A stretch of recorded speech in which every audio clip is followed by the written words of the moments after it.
G D reviewer स्वागत है तुहाडा सारिਆਂ ਦਾ ਇੱਕ ਵਾਰ ਫਿਰ ਤੋਂ ਤੁਹਾਡੇ ਆਪਣੇ ਚੈਨਲ ਦੇ ਉੱਤੇ। मैं Narendra Kumar faculty of wisdom academy अरनो तो इस वीडियो ਦੇ ਵਿੱਚ ਜਿਹੜਾ ਅੱਜ ਦਾ ਸਾਡਾ ਜਿਹੜਾ ਟੌਪਿਕ ਰਹੇਗਾ ਉਹ ਹੈ ਗਲੋਬਲਾਈਜੇਸ਼ਨ। ਤੇ ਗਲੋਬਲਾਈਜੇਸ਼ਨ ਨੂੰ ਅਸੀਂ ਪੰਜਾਬੀ ਭਾਸ਼ਾ ਦੇ ਵਿੱਚ ਬੋਲਦੇ ਹਾਂ ਵਿਸ਼ਵੀਕਰਨ, ਤੇ ਇਸੇ ਨੂੰ ਅਸੀਂ ਹਿੰਦੀ ਭਾਸ਼ਾ ਦੇ ਵਿੱਚ ਭੂਮੰਡਲੀਕਰਨ ਵੀ ਆਖਦੇ ਹਾਂ। ਇਹ ਟੌਪਿਕ ਹੈ ਜਿਹੜਾ ਇੱਕ ਅਜਿਹਾ ਟੌਪਿਕ ਹੈ ਜਿਹਦੇ ਵਿੱਚ ਤੁਹਾਨੂੰ ਇਹ ਟੌਪਿਕ ਇਕਨੋਮਿਕਸ ਦੀ ਜਿਹੜੀ ਬੁੱਕ ਹੈ ਉਹਦੇ ਵਿੱਚ ਵੀ ਕੰਮ ਆਏਗਾ, ਪੋਲੀਟੀਕਲ ਸਾਇੰਸ ਦੇ ਵਿੱਚ ਵੀ ਕੰਮ ਆਏਗਾ। ਖਾਸ ਕਰਕੇ ਜਿਹੜੇ +2 ਦੇ ਵਿਦਿਆਰਥੀ ਨੇ ਅਤੇ ਨਾਲ ਜਿਹੜੇ CBSE ਬੋਰਡ ਜਿਹੜੇ 10ਵੀਂ ਕਲਾਸ ਦੇ ਵਿਦਿਆਰਥੀ ਨੇ ਉਹਨਾਂ ਵਾਸਤੇ ਇਹ ਟੌਪਿਕ ਹੈ ਜਿਹੜਾ ਕਾਫੀ ਮਹੱਤਵਪੂਰਨ ਹੈ। ਤੁਹਾਨੂੰ ਨਾਲ ਅੰਗਰੇਜ਼ੀ ਭਾਸ਼ਾ ਦੇ ਵਿੱਚ ਵੀ ਦੱਸਿਆ ਜਾਏਗਾ ਅਤੇ ਪੰਜਾਬੀ ਭਾਸ਼ਾ ਦੇ ਵਿੱਚ ਵੀ ਇਹ ਟੌਪਿਕ ਹੈ ਜਿਹੜਾ ਉਹ ਐਕਸਪਲੇਨ ਕੀਤਾ ਜਾਏਗਾ। ਤਾਂ ਸਭ ਤੋਂ ਪਹਿਲਾਂ ਅਸੀਂ ਇਹ ਸਮਝਦੇ ਹਾਂ ਕਿ ਜਿਹੜਾ ਵਿਸ਼ਵੀਕਰਨ ਹੈ, ਜਿਸ ਨੂੰ ਅਸੀਂ ਇੰਗਲਿਸ਼ ਦੇ ਵਿੱਚ ਗਲੋਬਲਾਈਜੇਸ਼ਨ ਵਰਡ ਬੋਲਦੇ ਹਾਂ, ਇਹਦਾ ਅਰਥ ਕੀ ਹੈ।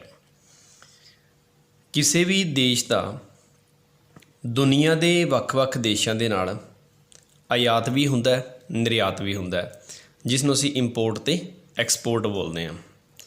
ਇੱਥੇ ਅਸੀਂ ਸਾਡਾ ਦੇਸ਼ ਭਾਰਤ ਲਿਖਤਾ, ਜਿਸ ਨੂੰ ਅਸੀਂ ਇੰਡੀਆ ਲਿਖਾਂਗੇ, ਅਤੇ ਇੱਥੇ ਅਸੀਂ ਲਿਖਤਾ rest of the world. Rest of the world ਦਾ ਮਤਲਬ ਹੁੰਦਾ ਭਾਰਤ ਨੂੰ ਛੱਡ ਕੇ ਦੁਨੀਆ ਦੇ ਨਕਸ਼ੇ ਦੇ ਉੱਤੇ ਜਿੰਨੇ ਵੀ ਦੇਸ਼ ਨੇ ਉਹਨਾਂ ਸਾਰਿਆਂ ਨੂੰ ਅਸੀਂ ਬੋਲਦੇ ਹਾਂ ਰੈਸਟ ਆਫ ਦੀ ਵਰਲਡ, ਬਾਕੀ ਵਿਸ਼ਵ। ਤਾਂ ਭਾਰਤ ਦਾ ਦੁਨੀਆ ਦੇ ਵੱਖ-ਵੱਖ ਦੇਸ਼ਾਂ ਦੇ ਨਾਲ ਸਮਾਨ ਆਉਂਦਾ ਵੀ ਹੈ ਅਤੇ ਵੱਖ-ਵੱਖ ਦੇਸ਼ਾਂ ਦਾ ਸਮਾਨ ਸਾਡਾ ਜਾਂਦਾ ਵੀ ਹੈ।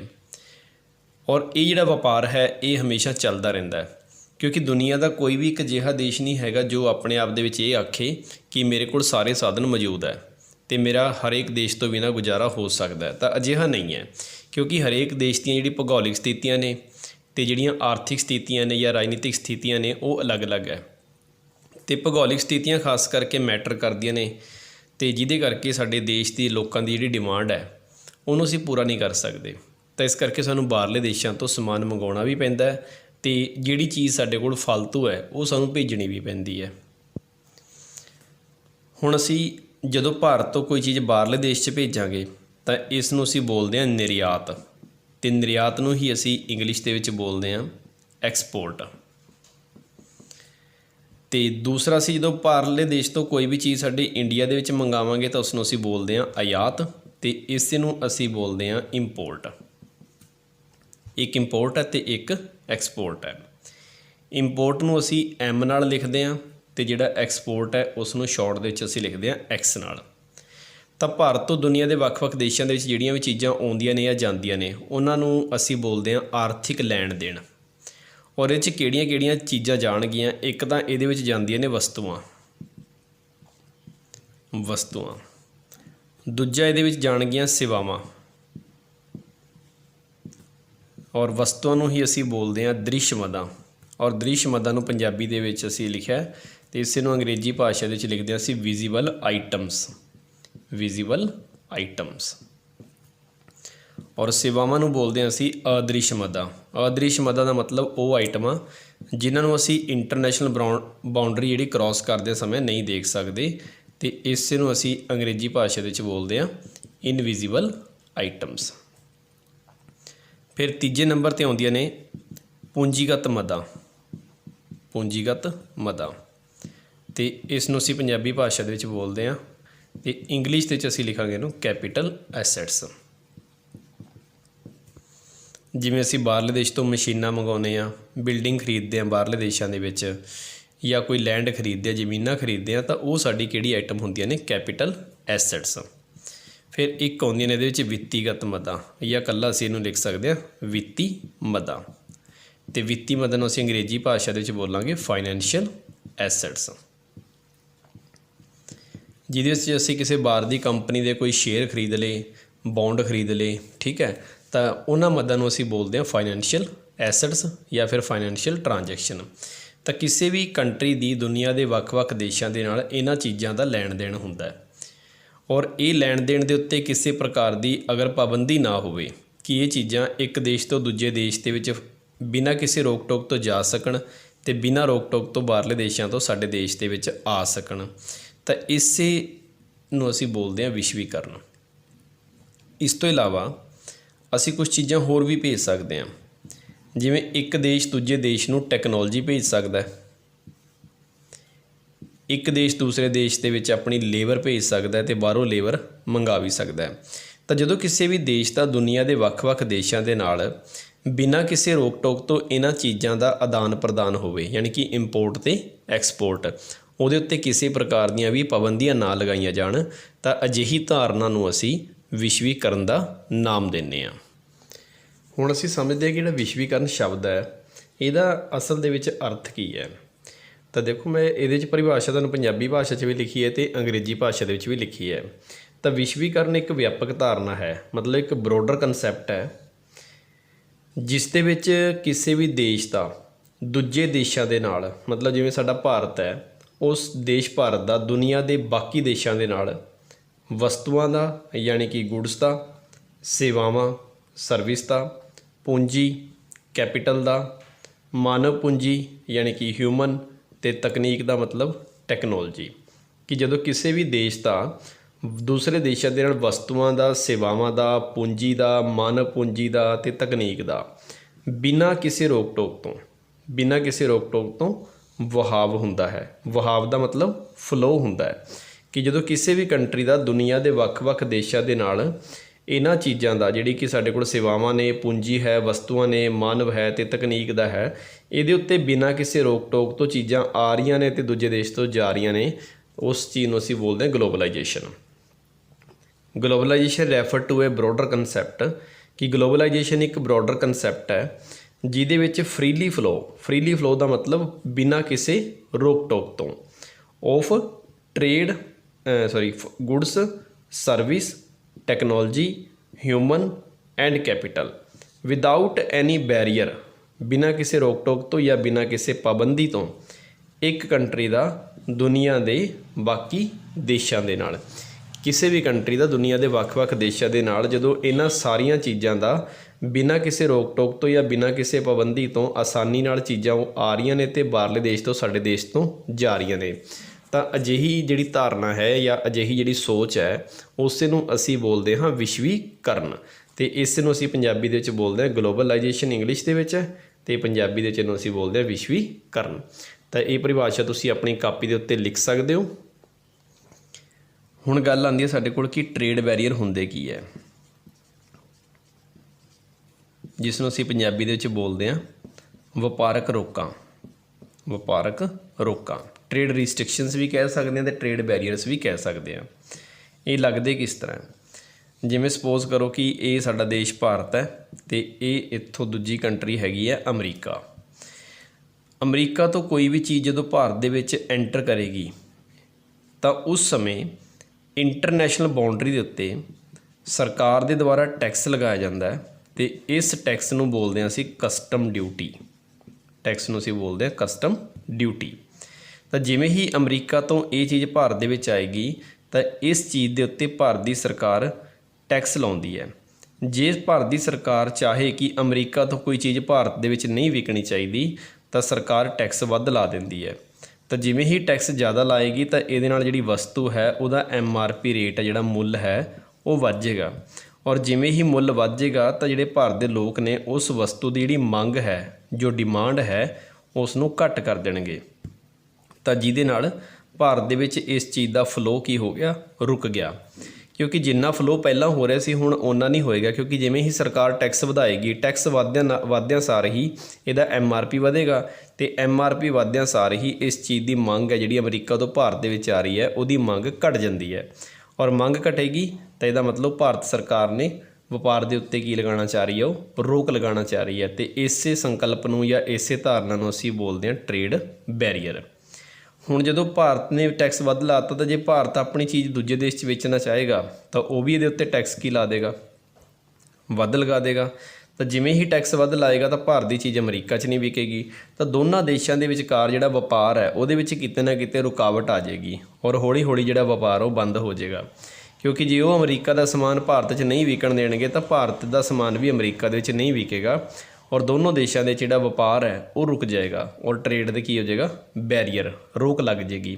ਅਤੇ ਇਸੇ ਸਥਿਤੀ ਦੇ ਵਾਸਤੇ ਇਹ ਸਮਾਨ ਬਿਨਾਂ ਕਿਸੇ ਰੋਕ ਟੋਕ ਤੋਂ ਆਉਂਦਾ ਰਹੇ ਅਤੇ ਜਾਂਦਾ ਰਹੇ, ਇਸੇ ਨੂੰ ਅਸੀਂ ਬੋਲਦੇ ਹਾਂ ਵਿਸ਼ਵੀਕਰਨ। ਅਤੇ ਕਨਸੈਪਟ ਸਾਰਿਆਂ ਨੂੰ ਲਗਭਗ ਕਲੀਅਰ ਹੋ ਗਿਆ ਹੋਵੇਗਾ ਕਿ ਟ੍ਰੇਡ ਬੈਰੀਅਰਸ ਕੀ ਹੁੰਦੇ ਨੇ। ਉਸ ਤੋਂ ਬਾਅਦ ਗੱਲ ਕਰਦੇ ਹਾਂ ਭਾਰਤ ਅਤੇ ਵਿਸ਼ਵੀਕਰਨ, ਕਿ ਜਿਹੜਾ ਸਾਡਾ ਇੰਡੀਆ ਹੈ ਅਤੇ ਜਿਹੜਾ ਗਲੋਬਲਾਈਜੇਸ਼ਨ ਦਾ ਜਿਹੜਾ ਸੰਕਲਪ ਹੈ, ਕਨਸੈਪਟ ਹੈ, ਉਹਦਾ ਆਪਸ 'ਚ ਰਿਲੇਸ਼ਨ ਕੀ ਹੈ। ਜੇਕਰ ਅਸੀਂ ਸਾਡੇ ਭਾਰਤ ਦੀ ਗੱਲ ਕੀਤੀ ਜਾਵੇ ਤਾਂ ਭਾਰਤ ਨੇ 1947 ਤੋਂ ਲੈ ਕੇ 1991 ਤੱਕ ਲਗਭਗ ਦੇਖਿਆ ਜਾਵੇ ਤਾਂ ਇੱਕ ਤੁਸੀਂ ਪਾਲਿਸੀ ਪਹਿਲਾਂ ਪੜ੍ਹੀ ਹੋਏਗੀ LPG ਪਾਲਿਸੀ, ਜਿਸ ਨੂੰ ਅਸੀਂ ਬੋਲਦੇ ਹਾਂ ਲਿਬਰਲਾਈਜੇਸ਼ਨ, ਪ੍ਰਾਈਵੇਟੇਸ਼ਨ ਅਤੇ ਗਲੋਬਲਾਈਜੇਸ਼ਨ। ਠੀਕ ਹੈ, 1991 ਤੱਕ ਭਾਰਤ ਨੇ ਵਿਸ਼ਵੀਕਰਨ ਦਾ ਜਿਹੜਾ ਸੰਕਲਪ ਹੈ ਉਸ ਨੂੰ ਫੋਲੋ ਨਹੀਂ ਕੀਤਾ ਸੀ। ਭਾਰਤ ਨੇ ਆਪਣੀ ਅਰਥ ਵਿਵਸਥਾ ਨੂੰ ਰੋਕ ਕੇ ਰੱਖਿਆ ਕਿ ਉਹ ਭਾਰਤ ਜਿਹੜਾ ਬਾਹਰਲੇ ਦੇਸ਼ਾਂ ਨਾਲ ਜ਼ਿਆਦਾ ਵਪਾਰ ਨਹੀਂ ਕਰਨਾ ਚਾਹੁੰਦਾ। ਭਾਰਤ ਚਾਹੁੰਦਾ ਕਿ ਜਿਹੜੀ ਸਾਡੀ ਭਾਰਤ ਦੀ ਜਿਹੜੀ ਲੋਕਲ ਇੰਡਸਟਰੀ ਹੈ, ਲੋਕਲ ਇੰਡਸਟਰੀ ਦਾ ਮਤਲਬ ਜਿਹੜੇ ਭਾਰਤ ਦੇ ਸਾਡੇ ਖੁਦ ਦੇ ਉਦਯੋਗ ਨੇ ਉਹ ਚੱਲਦੇ ਰਹਿਣ, ਬਾਹਰਲੇ ਦੇਸ਼ਾਂ ਦੇ ਉੱਪਰ ਡਿਪੈਂਡ ਨਹੀਂ ਰਹਿਣਾ ਸੀ। ਤਾਂ ਜਿਹਦੇ ਕਰਕੇ ਭਾਰਤ ਦੇ ਜਿਹੜੀ ਸਰਕਾਰ ਹੈ ਉਹਨਾਂ ਨੇ ਬਾਹਰਲੀ ਕੰਟਰੀ ਤੋਂ ਕੋਈ ਵੀ ਚੀਜ਼ ਜਦੋਂ ਭਾਰਤ 'ਚ ਆਉਂਦੀ ਸੀ ਤਾਂ ਉਹਦੇ ਉੱਤੇ ਉਹ ਟੈਕਸ ਜ਼ਿਆਦਾ ਲਾ ਦਿੰਦੇ ਸੀ, ਤਾਂ ਕਿ ਬਾਹਰਲੇ ਦੇਸ਼ਾਂ ਦਾ ਸਮਾਨ ਭਾਰਤ 'ਚ ਨਾ ਵਿਕੇ ਔਰ ਭਾਰਤੀ ਲੋਕ ਨੇ ਜਿਹੜੇ ਉਹ ਭਾਰਤ ਦਾ ਬਣਿਆ ਹੋਇਆ ਸਮਾਨ ਹੀ ਖਰੀਦਣ ਅਤੇ ਸਾਡੀ ਲੋਕਲ ਇੰਡਸਟਰੀ ਜਿਹੜੀ ਉਹ ਚੱਲਦੀ ਰਹੇ। ਇਸੇ ਕਰਕੇ ਭਾਰਤ ਸਰਕਾਰ ਨੇ ਜਿਹੜੀ ਬਾਹਰੋਂ ਚੀਜ਼ਾਂ ਆਉਂਦੀਆਂ ਸਨ ਉਹਦੇ ਉੱਤੇ ਟੈਕਸ ਵੱਧ ਲਗਾਇਆ ਹੋਇਆ ਸੀ। ਔਰ ਨਾਲ ਜਿਹੜੀ ਬਾਹਰੋਂ ਕੰਪਨੀਆਂ ਵੀ ਆਉਂਦੀਆਂ ਸੀ ਉਹਨਾਂ ਨੂੰ ਭਾਰਤ ਦੇ ਵਿੱਚ ਐਂਟਰ ਨਹੀਂ ਕਰਨ ਦਿੱਤਾ ਜਾਂਦਾ ਸੀ। ਬਹੁਤ ਘੱਟ ਕੰਪਨੀਆਂ ਨੂੰ ਬਾਹਰੋਂ ਆਉਣ ਦਿੱਤਾ ਜਾਂਦਾ ਸੀ। ਔਰ ਜਦੋਂ ਬਾਹਰ ਦੀ ਕੰਪਨੀ ਨੂੰ ਅਸੀਂ ਆਜ਼ਾਦੀ ਨਹੀਂ ਦਿੰਦੇ ਆ ਭਾਰਤ ਦੇ ਵਿੱਚ ਇੰਡਸਟਰੀ ਲਗਾਉਣ ਵਾਸਤੇ, ਤਾਂ ਉਹਦੇ ਵਾਸਤੇ ਇੱਕ ਉਹਨਾਂ ਨੇ ਪਾਲਿਸੀ ਅਪਣਾਈ ਜਿਸ ਨੂੰ ਅਸੀਂ ਕਹਿੰਦੇ ਹਾਂ ਲਾਇਸੈਂਸ ਰਾਜ। ਲਾਇਸੈਂਸ ਰਾਜ ਦਾ ਮਤਲਬ ਹੁੰਦਾ ਕਿ ਜੇਕਰ ਭਾਰਤ ਦੇ ਵਿੱਚ ਕਿਸੇ ਵੀ ਬਾਹਰ ਦੀ ਕੰਪਨੀ ਨੇ ਭਾਰਤ 'ਚ ਆਉਣਾ ਹੈ ਕਿਸੇ ਪ੍ਰਕਾਰ ਦਾ ਵੀ ਵਪਾਰ ਕਰਨ ਵਾਸਤੇ, ਤਾਂ ਉਸ ਨੂੰ ਭਾਰਤ ਸਰਕਾਰ ਤੋਂ ਲਾਇਸੈਂਸ ਲੈਣਾ ਪਏਗਾ। ਔਰ ਜਦੋਂ ਲਾਇਸੈਂਸ ਲੈਣਾ ਪਏਗਾ ਤਾਂ ਲਾਇਸੈਂਸ ਦੇ ਵਿੱਚ ਜਿਹੜੀਆਂ ਸ਼ਰਤਾਂ ਨੇ, ਯਾਨੀ ਕਿ ਜਿਹੜੀਆਂ ਟਰਮ ਅਤੇ ਕੰਡੀਸ਼ਨਸ ਨੇ, ਉਹ ਇੰਨੀਆਂ ਹਾਈ ਲੈਵਲ ਦੀਆਂ ਹੁੰਦੀਆਂ ਨੇ ਕਿ ਕੰਪਨੀ ਆਉਣ ਤੋਂ ਪਹਿਲਾਂ ਹੀ ਵਾਪਸ ਮੁੜ ਜਾਂਦੀ ਹੈ, ਕਿਉਂਕਿ ਸਰਕਾਰ ਨੇ ਸ਼ਰਤਾਂ ਇੰਨੀਆਂ ਕਠੋਰ ਰੱਖੀਆਂ ਹੁੰਦੀਆਂ ਨੇ ਕਿ ਕੰਪਨੀ ਆਉਣਾ ਹੀ ਨਹੀਂ ਚਾਹੁੰਦੀ।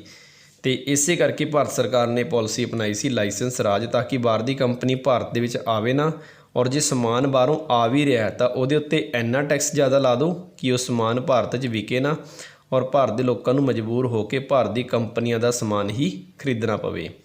ਤਾਂ ਇਹ ਸਾਡੀ 1947 ਤੋਂ ਲੈ ਕੇ 91 ਤੱਕ ਦੀ ਨੀਤੀ ਸੀ।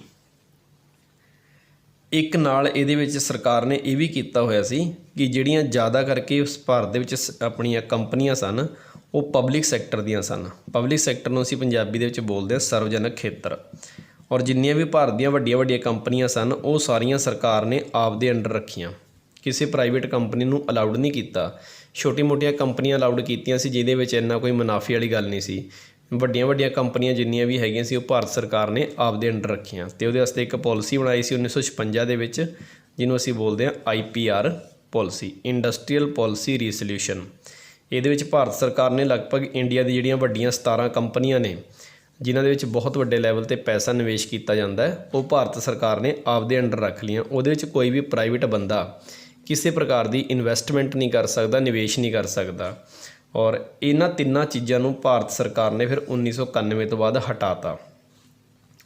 ਪਹਿਲਾਂ ਪਾਲਿਸੀ ਚੱਲਦੀ ਸੀ LQP 1991 ਤੱਕ। ਇੱਥੇ L ਦਾ ਮਤਲਬ ਹੈਗਾ ਲਾਇਸੈਂਸ ਰਾਜ, ਲਾਇਸੈਂਸ ਲੈਣਾ ਪੈਂਦਾ ਸੀ। ਫਿਰ ਉਸ ਤੋਂ ਬਾਅਦ ਭਾਰਤ ਸਰਕਾਰ ਨੇ L ਨੂੰ ਰਿਪਲੇਸ ਕਰਤਾ L ਨਾਲ, ਯਾਨੀ ਕਿ ਜਿੱਥੇ ਪਹਿਲਾਂ ਲਾਇਸੈਂਸ ਲੈਣਾ ਪੈਂਦਾ ਸੀ ਹੁਣ ਉਹਦੀ ਜਗ੍ਹਾ 'ਤੇ ਉਹਨਾਂ ਨੇ ਪਾਲਿਸੀ ਲੈ ਕੇ ਆਏ ਲਿਬਰਲਾਈਜੇਸ਼ਨ, ਉਦਾਰਵਾਦ, ਕਿ ਹੁਣ ਭਾਰਤ ਦੇ ਵਿੱਚ ਕੋਈ ਵੀ ਕੰਪਨੀ ਆਉਣਾ ਚਾਹੇਗੀ ਤਾਂ ਉਹਦੇ ਉੱਤੇ ਜਿਹੜੀਆਂ ਵਪਾਰ ਦੀਆਂ ਸ਼ਰਤਾਂ ਨੇ ਉਹਨਾਂ ਨੂੰ, ਜਿਹੜੀ ਆਪਾਂ ਇੱਥੇ ਲਿਖਿਆ ਸੀ ਕਿ ਲਾਇਸੈਂਸ ਵਾਸਤੇ ਬਹੁਤ ਜ਼ਿਆਦਾ ਟਰਮ ਐਂਡ ਕੰਡੀਸ਼ਨ ਅਪਲਾਈ ਕੀਤੀਆਂ ਜਾਂਦੀਆਂ ਸਨ, ਤਾਂ ਹੁਣ ਭਾਰਤ ਸਰਕਾਰ ਨੇ ਉਹਨਾਂ ਸਾਰੀਆਂ ਪਾਬੰਦੀਆਂ ਨੂੰ ਹਟਾ ਦਿੱਤਾ। ਲਾਇਸੈਂਸ ਲੈਣਾ ਭਾਰਤ ਦੇ ਵਿੱਚ ਆਸਾਨ ਹੋ ਗਿਆ। ਪਹਿਲਾਂ ਲਗਭਗ ਹਰ ਕੰਪਨੀ ਵਾਸਤੇ ਲਾਇਸੈਂਸ ਲੈਣਾ ਪੈਂਦਾ ਸੀ, ਲੇਕਿਨ ਭਾਰਤ ਸਰਕਾਰ ਨੇ ਫਿਰ ਕਹਿ ਦਿੱਤਾ ਕਿ 5 ਚੀਜ਼ਾਂ ਵਾਸਤੇ ਲਾਇਸੈਂਸ ਲੈਣਾ ਪਏਗਾ, ਬਾਕੀਆਂ ਵਾਸਤੇ ਤੁਹਾਨੂੰ ਲਾਇਸੈਂਸ ਲੈਣ ਦੀ ਲੋੜ ਨਹੀਂ ਹੈਗੀ, ਯਾਨੀ ਕਿ ਉਹ ਸ਼ਰਤਾਂ ਪੂਰੀਆਂ ਕਰਨ ਦੀ ਜ਼ਿਆਦਾ ਜ਼ਰੂਰਤ ਨਹੀਂ ਹੈਗੀ। ਅਤੇ ਪਹਿਲਾਂ ਕਿਆਊ ਦਾ ਮਤਲਬ ਹੁੰਦਾ ਸੀ ਕੋਟਾ, ਅਤੇ ਪ੍ਰਾਈਵੇਟ ਸੈਕਟਰ ਦਾ ਕੋਟਾ ਬਹੁਤ ਘੱਟ ਰੱਖਿਆ ਹੋਇਆ ਸੀ। ਜ਼ਿਆਦਾ ਜਿਹੜੀ ਇੰਡਸਟਰੀਆਂ ਸਨ ਉਹ ਸਰਕਾਰ ਦੇ ਅੰਡਰ ਸਨ, ਅਤੇ ਇਸ ਤੋਂ ਬਾਅਦ ਸਰਕਾਰ ਨੇ ਆਪਣੀ ਹਿੱਸੇਦਾਰੀ ਘਟਾ ਲਈ ਅਤੇ ਭਾਰਤ ਸਰਕਾਰ ਨੇ ਪ੍ਰਾਈਵੇਟ ਕਰਤਾ ਚੀਜ਼ਾਂ ਨੂੰ। ਸਰਕਾਰ ਆਪਦੀ ਜ਼ਿੰਮੇਵਾਰੀ ਤੋਂ ਭੱਜਦੀ ਗਈ ਅਤੇ ਸਾਰਾ ਕੁਝ ਪ੍ਰਾਈਵੇਟ ਕਰਦੀ ਗਈ ਹੌਲੀ ਹੌਲੀ, ਅਤੇ ਸਰਕਾਰੀ ਇੰਡਸਟਰੀਆਂ ਘਟਦੀਆਂ ਗਈਆਂ ਅਤੇ ਪ੍ਰਾਈਵੇਟ ਇੰਡਸਟਰੀਆਂ ਦੀ ਗਿਣਤੀ ਵੱਧਦੀ ਗਈ। ਤਾਂ ਕਿਆਊ ਨੂੰ ਰਿਪਲੇਸ ਕੀਤਾ ਉਹਨਾਂ ਨੇ P ਨਾਲ। ਔਰ ਇੱਥੇ P ਦਾ ਮਤਲਬ ਹੈਗਾ ਪਰਮਿਟ। ਤੇ ਭਾਰਤ ਤੋਂ ਕੋਈ ਵੀ ਚੀਜ਼ ਬਾਹਰ ਜਾਏਗੀ ਜਾਂ ਭਾਰਤ ਤੋਂ ਕੋਈ ਵੀ ਚੀਜ਼ ਬਾਹਰ ਤੋਂ ਆਏਗੀ ਤਾਂ ਉਹਦੇ ਵਾਸਤੇ ਪਰਮਿਟ ਲੈਣਾ ਪੈਂਦਾ ਸੀ, ਸਰਕਾਰ ਤੋਂ ਪਰਮਿਸ਼ਨ ਲੈਣੀ ਪੈਂਦੀ ਸੀ, ਜਿਹਦੇ ਵਿੱਚ ਟ੍ਰੇਡ ਬੈਰੀਅਰ ਲਗਾਏ ਹੋਏ ਸਨ। ਤੇ ਇਸੇ ਨੂੰ ਅਸੀਂ ਹਟਾ ਕੇ ਇਹਦੀ ਜਗ੍ਹਾ ਤੇ ਇੱਕ ਸ਼ਬਦ ਲੈ ਕੇ ਆਏ ਕਿ ਹੁਣ ਭਾਰਤ ਦੇ ਵਿੱਚ ਬਾਹਰੋਂ ਕੰਪਨੀਆਂ ਆਸਾਨੀ ਨਾਲ ਨਿਵੇਸ਼ ਕਰ ਸਕਦੀਆਂ ਨੇ, ਤੇ ਉਸ ਟਰਮ ਨੂੰ ਅਸੀਂ ਬੋਲਦੇ ਹਾਂ ਗਲੋਬਲਾਈਜੇਸ਼ਨ। ਤੇ ਹੁਣ ਤੁਸੀਂ ਕਲੀਅਰ ਇਹ ਚੀਜ਼ ਧਿਆਨ ਰੱਖਣੀ ਕਿ ਪਹਿਲਾਂ LQP ਚੱਲਦਾ ਸੀ ਤੇ ਅੱਜ ਕੱਲ੍ਹ ਕੀ ਚੱਲਦਾ LPG। L ਦਾ ਮਤਲਬ ਲਿਬਰਲਾਈਜੇਸ਼ਨ, ਪ੍ਰੀ ਦਾ ਮਤਲਬ ਪ੍ਰਾਈਵੇਟੇਸ਼ਨ ਤੇ G ਦਾ ਮਤਲਬ ਗਲੋਬਲਾਈਜੇਸ਼ਨ। ਇਹ ਪਾਲਿਸੀ ਭਾਰਤ ਨੇ 1991 ਤੋਂ ਬਾਅਦ ਹੀ ਅਡੋਪਟ ਕੀਤੀ ਹੈ। ਔਰ ਇਹ ਪਾਲਿਸੀ ਨੂੰ ਬਣਾਉਣ ਵਾਲੇ ਜਿਹੜੇ ਵਿਅਕਤੀ ਹਨ ਉਹਨਾਂ ਦੇ ਵਿੱਚ ਸਾਡੇ ਦੇਸ਼ ਦੇ ਉਸ ਸਮੇਂ ਦੇ ਸਾਬਕਾ ਪ੍ਰਧਾਨ ਮੰਤਰੀ ਨਰਸਿਮਹਾ ਰਾਓ ਤੇ ਉਸ ਸਮੇਂ ਦੇ ਜਿਹੜੇ ਸਾਡੇ ਵਿੱਤ ਮੰਤਰੀ, ਜੋ ਕਿ ਬਾਅਦ ਦੇ ਸਾਡੇ ਦੇਸ਼ ਦੇ ਪ੍ਰਧਾਨ ਮੰਤਰੀ ਵੀ ਬਣੇ ਹਨ, ਡਾਕਟਰ ਮਨਮੋਹਨ ਸਿੰਘ ਜੀ। ਇਹਨਾਂ ਦੋਨਾਂ ਦੇ ਯੋਜਨਾ ਦੇ ਕਰਕੇ ਹੀ ਭਾਰਤ ਦੇ ਵਿੱਚ ਜਿਹੜਾ ਵਿਸ਼ਵੀਕਰਨ ਹੈ, ਗਲੋਬਲਾਈਜੇਸ਼ਨ ਹੈ, ਉਸ ਨੂੰ ਅਪਣਾਇਆ ਗਿਆ। ਤੇ ਭਾਰਤ ਦੇ ਵਿੱਚ ਬਾਹਰ ਦੀ ਕੰਪਨੀਆਂ ਨੇ ਜਿਹੜੀਆਂ ਹੁਣ ਭਾਰਤ ਦੇ ਵਿੱਚ ਆ ਕੇ ਨਿਵੇਸ਼ ਕਰ ਸਕਦੀਆਂ ਨੇ, ਆਪਣਾ ਪ੍ਰੋਡਕਟ ਭਾਰਤ ਦੇ ਵਿੱਚ ਆਸਾਨੀ ਨਾਲ ਵੇਚ ਸਕਦੀਆਂ ਨੇ। ਇਹਦਾ ਫਾਇਦਾ ਹੋਇਆ ਜਾਂ ਨੁਕਸਾਨ ਹੋਇਆ, ਇਹਦੇ ਬਾਰੇ ਚਰਚਾ ਹੁਣ ਅਸੀਂ ਅੱਗੇ ਕਰਾਂਗੇ ਕਿ ਇਹ ਪਾਲਿਸੀ ਭਾਰਤ ਵਾਸਤੇ ਕਿੰਨੀ ਕੁ ਫਾਇਦੇਮੰਦ ਹੋਈ ਹੈ ਤੇ ਕਿੰਨੀ ਕੁ ਜਿਹੜੀ ਇਹ ਪਾਲਿਸੀ ਹੈ ਉਹ ਨੁਕਸਾਨਦਾਇਕ ਹੋਈ ਹੈ। ਕਿਉਂਕਿ ਹਰੇਕ ਚੀਜ਼ ਦੇ ਦੋ ਪੱਖ ਹਨ, ਜਿੱਥੇ ਉਹ ਚੀਜ਼ ਫਾਇਦਾ ਕਰੇਗੀ ਕਿਤੇ ਨਾ ਕਿਤੇ ਉਹ ਨੁਕਸਾਨ ਵੀ ਕਰੇਗੀ। ਪਰ ਉਸ ਤੋਂ ਪਹਿਲਾਂ ਇੱਕ ਟੌਪਿਕ ਹੋਰ ਹੈ ਕਿ ਗਲੋਬਲਾਈਜੇਸ਼ਨ ਕਿਹੜੇ ਕਾਰਨਾਂ ਕਰਕੇ ਸੰਭਵ ਹੋਇਆ। ਸਾਡੇ ਤੱਕ ਜਿਹੜਾ ਗਲੋਬਲਾਈਜੇਸ਼ਨ ਜਿਹੜਾ ਪਹੁੰਚਿਆ ਹੈ, ਅੱਜ ਚੀਜ਼ਾਂ ਦੀ ਪਹੁੰਚ ਆਮ ਵਿਅਕਤੀਆਂ ਤੱਕ ਅਗਰ ਹੋ ਗਈ ਹੈ ਤਾਂ ਉਹਦੇ ਪਿੱਛੇ ਕਾਰਨ ਕੀ ਨੇ। ਤਾਂ ਹੁਣ ਗੱਲ ਕਰਦੇ ਹਾਂ ਕਿ ਜਿਹੜਾ ਵਿਸ਼ਵੀਕਰਨ ਹੈ ਜਾਂ ਜਿਸ ਨੂੰ ਅਸੀਂ ਅੰਗਰੇਜ਼ੀ ਭਾਸ਼ਾ 'ਚ ਗਲੋਬਲਾਈਜੇਸ਼ਨ ਬੋਲ ਰਹੇ ਹਾਂ, ਤਾਂ ਇਹਦੇ ਨਾਲ ਫਰਕ ਕੀ ਪੈਂਦਾ। ਇੱਕ ਤਾਂ ਚੀਜ਼ ਦੇ ਕੇ ਦੇਖੋ ਕਿ ਜਿਵੇਂ ਇਹ ਦੁਨੀਆ ਦਾ ਇੱਕ ਗਲੋਬ ਦੇ ਉੱਤੇ ਅਸੀਂ ਨਕਸ਼ਾ ਜਿਹੜਾ ਤਿਆਰ ਕਰਦੇ ਹਾਂ, ਇੱਥੇ ਮੰਨ ਲਓ ਕਿ ਇੱਕ ਕੰਟਰੀ A ਹੈ ਅਤੇ ਇੱਥੇ ਕੰਟਰੀ B ਹੈ, ਇੱਥੇ C ਹੈ, ਇੱਥੇ D ਹੈ। ਤਾਂ ਦੁਨੀਆ ਦੇ ਨਕਸ਼ੇ ਦੇ ਉੱਤੇ ਤੁਹਾਨੂੰ ਬਹੁਤ ਸਾਰੇ ਜਿਹੜੇ ਕੰਟਰੀਆਂ ਨੇ ਉਹ ਮਿਲ ਜਾਣਗੀਆਂ, ਔਰ ਇਹਨਾਂ ਕੰਟਰੀਆਂ ਦੇ ਵਿੱਚ ਇੱਕ ਦੂਜੇ ਨਾਲ ਜਿਹੜਾ ਵਪਾਰ ਹੈ ਉਹ ਚੱਲਦਾ ਰਹਿੰਦਾ ਹੈ। ਤਾਂ ਵਿਸ਼ਵੀਕਰਨ ਜਿਹੜਾ ਦਾ ਮੁੱਖ ਟਾਰਗੇਟ ਕੀ ਹੈ, ਉਹਦਾ ਮੇਨ ਉਦੇਸ਼ ਕੀ ਹੈ ਕਿ ਜਿਵੇਂ ਇਸ ਦੇਸ਼ ਦਾ ਇਹਦੇ ਨਾਲ ਸਮਾਨ ਆਉਂਦਾ ਜਾਂਦਾ ਰਹੇ, ਇਹਦਾ ਇਹਦੇ ਨਾਲ ਜੁੜ ਜੇ, ਇਹਦੇ ਨਾਲ ਵੀ ਜੁੜ ਜੇ, ਇਹ ਇਹਦੇ ਨਾਲ ਜੁੜ ਜੇ, ਇਹ ਇਹਦੇ ਨਾਲ ਜੁੜ ਜੇ। ਤਾਂ ਇਹ ਕੰਟਰੀਆਂ ਸਾਰੀਆਂ ਆਪਸ ਦੇ ਵਿੱਚ ਇੱਕ ਦੂਜੇ ਨਾਲ ਕੀ ਹੋਣੀਆਂ ਚਾਹੀਦੀਆਂ ਨੇ, ਕਨੈਕਟ ਹੋਣੀਆਂ ਚਾਹੀਦੀਆਂ ਨੇ। ਔਰ ਇਹ ਜਿਹੜਾ ਗਲੋਬਲਾਈਜੇਸ਼ਨ ਜਿਹੜਾ ਸ਼ਬਦ ਹੈ, ਮੇਨਲੀ ਮੈਂ ਦੱਸਾਂ ਕਿ ਇਹ ਤੁਹਾਡਾ ਅਰਥ ਸ਼ਾਸਤਰ ਦਾ ਜਿਹੜਾ ਵਿਸ਼ਾ ਹੈ, ਮੇਨਲੀ ਸਮਝਿਆ ਜਾਵੇ ਤਾਂ ਹਰੇਕ ਕੰਟਰੀ ਇੱਕ ਕੰਟਰੀ ਦੂਜੇ ਨਾਲ ਕੀ ਹੋਣੀ ਚਾਹੀਦੀ ਹੈ, ਲਿੰਕ ਹੋਣੀ ਚਾਹੀਦੀ ਹੈ। ਔਰ ਇਹਨਾਂ ਦੇ ਵਿਚਕਾਰ ਕਿਸੇ ਪ੍ਰਕਾਰ ਦੇ ਵੀ ਸਮਾਨ ਦੇ ਆਉਣ ਜਾਣ ਦੇ ਉੱਤੇ ਕਿਸੇ ਪ੍ਰਕਾਰ ਦੀ ਵੀ ਰੁਕਾਵਟ ਜਿਹੜੀ ਉਹ ਨਹੀਂ ਹੋਣੀ ਚਾਹੀਦੀ। ਤਾਂ ਇਹ ਜਿਹੜਾ ਪੂਰੀ ਦੁਨੀਆ ਦੇ ਜਿਹੜੇ ਮੈਪ ਦੇ ਉੱਤੇ ਸਾਡੇ ਦੇਸ਼ ਨੇ, ਇਹਨਾਂ ਨੂੰ ਆਪਸ ਦੇ ਵਿੱਚ ਇੱਕ ਦੂਜੇ ਨਾਲ ਕਨੈਕਟ ਕਰਨਾ, ਇਹੀ ਸਾਡਾ ਮੁੱਖ ਤੌਰ 'ਤੇ ਜਿਹੜਾ ਉਦੇਸ਼ ਹੈ। ਔਰ ਇਸ ਧਾਰਨਾ ਨੂੰ ਹੀ ਅਸੀਂ ਬੋਲਦੇ ਹਾਂ ਵਿਸ਼ਵੀਕਰਨ, ਕਿ ਵਿਸ਼ਵ ਦੀਆਂ ਜਿਹੜੀਆਂ ਵੱਖ-ਵੱਖ ਜਿਹੜੀਆਂ ਇਕੋਨਮੀਜ਼ ਨੇ, ਜਿਹੜੀਆਂ ਅਰਥ ਵਿਵਸਥਾਵਾਂ ਨੇ, ਇਕੋਨਮੀਜ਼, ਇਹਨਾਂ ਨੂੰ ਆਪਸ ਦੇ ਵਿੱਚ ਇੱਕ ਦੂਜੇ ਨਾਲ ਅਸੀਂ ਕਨੈਕਟ ਕਰਨਾ ਹੈ, ਇੰਟਰਕਨੈਕਟ ਕਰਨਾ ਹੈ, ਤਾਂ ਕਿ ਦੁਨੀਆ ਦੇ ਵੱਖ-ਵੱਖ ਦੇਸ਼ ਇੱਕ ਦੂਜੇ ਨਾਲ ਜੁੜੇ ਰਹਿਣ। ਔਰ ਇਸੇ ਧਾਰਨਾ ਨੂੰ ਅਸੀਂ ਬੋਲਦੇ ਹਾਂ ਵਿਸ਼ਵੀਕਰਨ। ਤਾਂ ਵਿਸ਼ਵੀਕਰਨ ਦਾ ਮੇਨਲੀ ਟਾਰਗੇਟ ਦੇਖਿਆ ਜਾਵੇ ਤਾਂ ਇਹਦਾ ਮੇਨਲੀ ਟਾਰਗੇਟ ਹੈਗਾ ਕਿ ਦੁਨੀਆ ਦੀ ਜਿਹੜੀ ਵੱਖ-ਵੱਖ ਜਿਹੜੀਆਂ ਅਰਥ ਵਿਵਸਥਾਵਾਂ ਨੇ, ਉਹਨਾਂ ਅਰਥ ਵਿਵਸਥਾਵਾਂ ਦਾ ਏਕੀਕਰਨ ਕਰਨਾ ਹੈ। ਔਰ ਦੇਖੋ, ਜਿੰਨਾ ਵਪਾਰ ਜ਼ਿਆਦਾ ਹੋਏਗਾ ਤਾਂ ਉਹਦੇ ਨਾਲ ਇੱਕ ਫਰਕ ਇਹ ਵੀ ਪੈਂਦਾ ਹੈ ਕਿ ਦੁਨੀਆ ਦੇ ਵੱਖ-ਵੱਖ ਦੇਸ਼ਾਂ ਦੇ ਵਿਚਕਾਰ ਜਿਹੜਾ ਤਣਾਅ ਹੈ ਉਹ ਘਟ ਜਾਂਦਾ ਹੈ, ਟੈਨਸ਼ਨ ਰਿਡਿਊਸ ਹੋ ਜਾਂਦੀ ਹੈ। ਜਦੋਂ ਵਪਾਰ ਚੱਲਦਾ ਹੈ, ਪੈਸਾ ਆਉਂਦਾ ਹੈ, ਤਾਂ ਦੁਨੀਆ ਦੇ ਵੱਖ-ਵੱਖ ਦੇਸ਼ਾਂ ਦੇ ਵਿਚਕਾਰ ਦੇਖਿਆ ਜਾਵੇ ਤਾਂ ਤਣਾਅ ਦੀ ਸਥਿਤੀ ਆਟੋਮੈਟਿਕਲੀ ਘਟ ਜਾਂਦੀ ਹੈ। ਔਰ ਇਹਦੇ ਨਾਲ ਇੱਕ ਬੈਨੀਫਿਟ ਤੁਹਾਨੂੰ ਇਹ ਵੀ ਹੁੰਦਾ ਹੈ ਕਿ ਜ਼ਰੂਰਤਾਂ ਦੀ ਪੂਰਤੀ ਹੋ ਜਾਂਦੀ ਹੈ, ਕਿਉਂਕਿ ਹਰੇਕ ਦੇਸ਼ ਦੇ ਕੋਲ ਸਾਰਾ ਸਮਾਨ ਨਹੀਂ ਹੈਗਾ ਜੋ ਉੱਥੋਂ ਦੇ ਨਾਗਰਿਕਾਂ ਨੂੰ ਚਾਹੀਦਾ, ਸਿਟੀਜ਼ਨਸ ਨੂੰ ਚਾਹੀਦਾ ਹੈ। ਤਾਂ ਹਰੇਕ ਦੇਸ਼ ਦੇ ਵਿੱਚ ਅਲੱਗ-ਅਲੱਗ ਡਿਮਾਂਡਸ ਨੇ, ਉਹਨਾਂ ਡਿਮਾਂਡਸ ਨੂੰ ਪੂਰਾ ਕਰਨਾ, ਇਹਦੇ ਵਾਸਤੇ ਦੁਨੀਆ ਨੂੰ ਇੱਕ ਦੂਜੇ ਨਾਲ ਕਨੈਕਟ ਹੋਣਾ ਜ਼ਰੂਰੀ ਹੈ। ਹੁਣ ਅੱਗੇ ਅਸੀਂ ਨੈਕਸਟ ਟੌਪਿਕ ਲਿਖਦੇ ਹਾਂ ਕਿ ਜਿਹੜਾ ਵਿਸ਼ਵੀਕਰਨ ਹੈ ਉਸ ਨੂੰ ਲਿਆਉਣ ਦੇ ਵਿੱਚ ਕਿਹੜੇ-ਕਿਹੜੇ ਜਿਹੜੇ ਫੈਕਟਰਸ ਨੇ ਜਾਂ ਜਿਹੜੇ ਕਿਹੜੇ-ਕਿਹੜੇ ਤੱਤ ਨੇ ਉਹ ਸਹਾਇਕ ਨੇ, ਜਿਨ੍ਹਾਂ ਕਾਰਨਾਂ ਕਰਕੇ ਅੱਜ ਦੁਨੀਆ ਹੈ ਇੱਕ ਦੂਜੇ ਨਾਲ ਲਿੰਕ ਹੋਈ ਹੈ। ਤਾਂ ਉਹਦੇ ਵਿੱਚ ਮੇਨਲੀ ਫੈਕਟਰ ਕਿਹੜੇ ਕੰਮ ਕਰਦੇ ਆ। ਤਾਂ ਸਭ ਤੋਂ ਪਹਿਲਾ ਫੈਕਟਰ ਇੰਪੋਰਟੈਂਟ ਕੰਮ ਕਰਦਾ ਉਹ ਹੈਗੀ ਤੁਹਾਡੀ ਇੱਕ ਸੰਸਥਾ ਹੈ ਜਿਹਦਾ ਨਾਮ ਹੈਗਾ WTO। WTO ਦਾ ਪੂਰਾ ਨਾਮ ਹੈਗਾ ਵਰਲਡ ਟ੍ਰੇਡ ਆਰਗੇਨਾਈਜੇਸ਼ਨ, ਵਿਸ਼ਵ ਵਪਾਰ ਸੰਗਠਨ। ਇਹ ਦੁਨੀਆ ਦੇ ਵਿੱਚ ਇੱਕ ਅਜਿਹੀ ਸੰਸਥਾ ਹੈ ਜੋ ਦੁਨੀਆ ਦੇ ਵੱਖ-ਵੱਖ ਦੇਸ਼ਾਂ ਨੂੰ ਇੱਕ ਦੂਜੇ ਨਾਲ ਜੋੜ ਕੇ ਰੱਖਦੀ ਹੈ। ਔਰ ਇਹਦਾ ਮੇਨਲੀ ਟਾਰਗੇਟ WTO ਦਾ ਇਹੀ ਹੈ ਕਿ ਦੁਨੀਆ ਦੇ ਵੱਖ-ਵੱਖ ਦੇਸ਼ਾਂ 'ਚ ਜਿਹੜਾ ਵਪਾਰ ਹੈ ਉਹ ਵਧਣਾ ਚਾਹੀਦਾ ਹੈ। ਔਰ ਇਹਨਾਂ ਦੇ ਨਾਲ ਦੁਨੀਆ ਦੇ ਵਿੱਚ ਵਪਾਰ ਦੇ ਉੱਤੇ ਕਿਸੇ ਪ੍ਰਕਾਰ ਦੀਆਂ ਪਾਬੰਦੀਆਂ ਨਹੀਂ ਹੋਣੀਆਂ ਚਾਹੀਦੀਆਂ। ਇਹ WTO ਸੰਸਥਾ ਹੈ ਜਿਹੜੀ, ਇਸੇ ਦਾ ਪਹਿਲਾਂ ਜਿਹੜਾ ਨਾਮ ਸੀ ਉਹ ਨਾਮ ਸੀ ਗੈਟ, GATT। ਇਹ ਸੰਸਥਾ ਪਹਿਲਾਂ ਬਣੀ ਸੀ 1948 ਦੇ ਵਿੱਚ, ਅਤੇ ਇਹਦਾ ਸੰਸਥਾ ਦਾ ਪੂਰਾ ਨਾਮ ਸੀ ਪਹਿਲਾਂ general agreement on trade and tariff. ਇਹ ਇਸ ਸੰਸਥਾ ਦਾ ਨਾਮ ਸੀ। ਬਾਅਦ ਦੇ ਵਿੱਚ ਇਸੇ ਸੰਸਥਾ ਨੂੰ ਅਪਗ੍ਰੇਡ ਕਰ ਦਿੱਤਾ ਗਿਆ ਅਤੇ ਇਸੇ ਦਾ ਨਾਮ ਹੈ ਜਿਹੜਾ ਉਹ ਰੱਖ ਦਿੱਤਾ ਗਿਆ WTO, ਔਰ ਇਹਦਾ ਨਾਮ ਚੇਂਜ ਕੀਤਾ ਗਿਆ 1995 ਦੇ ਵਿੱਚ। ਜਿਵੇਂ ਹੀ ਵਿਸ਼ਵ ਯੁੱਧ ਤੋਂ ਬਾਅਦ ਗੈਟ ਸੰਸਥਾ ਬਣੀ ਸੀ, ਤਾਂ ਜਿਵੇਂ ਹੀ ਤੁਹਾਡਾ ਸ਼ੀਤ ਯੁੱਧ ਖਤਮ ਹੋਇਆ 1991 ਦੇ ਵਿੱਚ, ਜਦੋਂ ਪੂਰੀ ਦੁਨੀਆ ਦੇ ਵਿੱਚ ਦੇਖਿਆ ਗਿਆ ਕਿ ਹੁਣ ਜਿਹੜੀ ਸੱਤਾ ਹੈ ਜਿਹੜੀ ਉਹ ਖਾਸ ਕਰਕੇ ਅਮਰੀਕਾ ਦੇ ਆਲੇ ਦੁਆਲੇ ਕੇਂਦਰਿਤ ਹੈ, ਤਾਂ ਅਮਰੀਕਾ ਦੇ ਪ੍ਰਭਾਵ ਦੇ ਅਧੀਨ ਹੀ ਦੁਨੀਆ ਦੇ ਵਿੱਚ ਵੱਖ-ਵੱਖ ਦੇਸ਼ਾਂ ਦੇ ਵਿੱਚ ਵਪਾਰ ਨੂੰ ਵਧਾਉਣ ਵਾਸਤੇ ਇੱਕ ਨਵੀਂ ਸੰਸਥਾ ਦਾ ਜਨਮ ਹੋਇਆ ਅਤੇ ਉਸ ਦਾ ਨਾਮ ਰੱਖਿਆ ਗਿਆ WTO, ਜੋ ਕਿ 1995 'ਚ ਬਣੀ ਹੈ। ਅਤੇ WTO ਦਾ ਮੇਨਲੀ ਕੰਮ ਕੀ ਹੈ, ਜੇਕਰ ਤੁਹਾਨੂੰ ਇਹਦੇ ਕੰਮ ਪੁੱਛੇ ਜਾਣ ਕਿ ਇਹਦੇ ਫੰਕਸ਼ਨ ਕੀ ਨੇ, ਤਾਂ ਇੱਕ ਤਾਂ ਇਹਦਾ ਪਹਿਲਾ ਫੰਕਸ਼ਨ ਹੈਗਾ ਰਿਡਿਊਸ ਦੀ ਟ੍ਰੇਡ ਬੈਰੀਅਰ, ਕਿ ਦੁਨੀਆ ਦੇ ਜਿਹੜੇ ਵੱਖ-ਵੱਖ ਦੇਸ਼ਾਂ ਨੇ ਟ੍ਰੇਡ ਦੇ ਉੱਤੇ ਜਿਹੜੀਆਂ ਰੋਕਾਂ ਲਗਾ ਰੱਖੀਆਂ ਨੇ, ਪਾਬੰਦੀਆਂ ਲਗਾ ਰੱਖੀਆਂ ਨੇ, ਇਹਨਾਂ ਪਾਬੰਦੀਆਂ ਨੂੰ ਘੱਟ ਕਰਨਾ। ਦੂਸਰਾ ਜਿਹੜਾ WTO ਦਾ ਮੁੱਖ ਕੰਮ ਹੈ ਉਹ ਹੈ ਕਿ ਦੁਨੀਆ ਦੇ ਵਿੱਚ ਵੱਖ-ਵੱਖ ਦੇਸ਼ਾਂ ਦੇ ਵਿਚਕਾਰ ਜਿਹੜਾ ਵਪਾਰ ਹੈ ਉਸ ਦੇ ਵਿੱਚ ਵਾਧਾ ਕਰਨਾ, ਟ੍ਰੇਡ ਨੂੰ ਡਿਵੈਲਪ ਕਰਨਾ। ਔਰ ਤੀਸਰਾ ਕੰਮ ਹੈਗਾ ਕਿ ਜੇਕਰ ਕਿਸੇ ਦੋ ਦੇਸ਼ਾਂ ਦੇ ਵਿਚਕਾਰ ਕਿਸੇ ਪ੍ਰਕਾਰ ਦਾ ਵਪਾਰ ਨੂੰ ਲੈ ਕੇ ਝਗੜਾ ਵੀ ਹੈ, ਤਾਂ ਉਹਨਾਂ ਡਿਸਪਿਊਟ ਨੂੰ, ਝਗੜਿਆਂ ਨੂੰ ਸੋਲਵ ਕਰਨਾ ਇਹ WTO ਦੀ ਮੁੱਖ ਜ਼ਿੰਮੇਵਾਰੀ ਹੈ। ਔਰ ਦੁਨੀਆ ਦੇ ਵਿੱਚ ਵੱਖ-ਵੱਖ ਦੇਸ਼ਾਂ ਦੀ ਜਿਹੜੀ ਜ਼ਰੂਰਤਾਂ ਨੇ ਉਹਨਾਂ ਨੂੰ ਪੂਰਾ ਕਰਨਾ, ਇਹ ਵੀ WTO ਦੇ ਕੰਮਾਂ ਦੇ ਵਿੱਚ ਹੀ ਗਿਣਿਆ ਜਾਂਦਾ ਹੈ।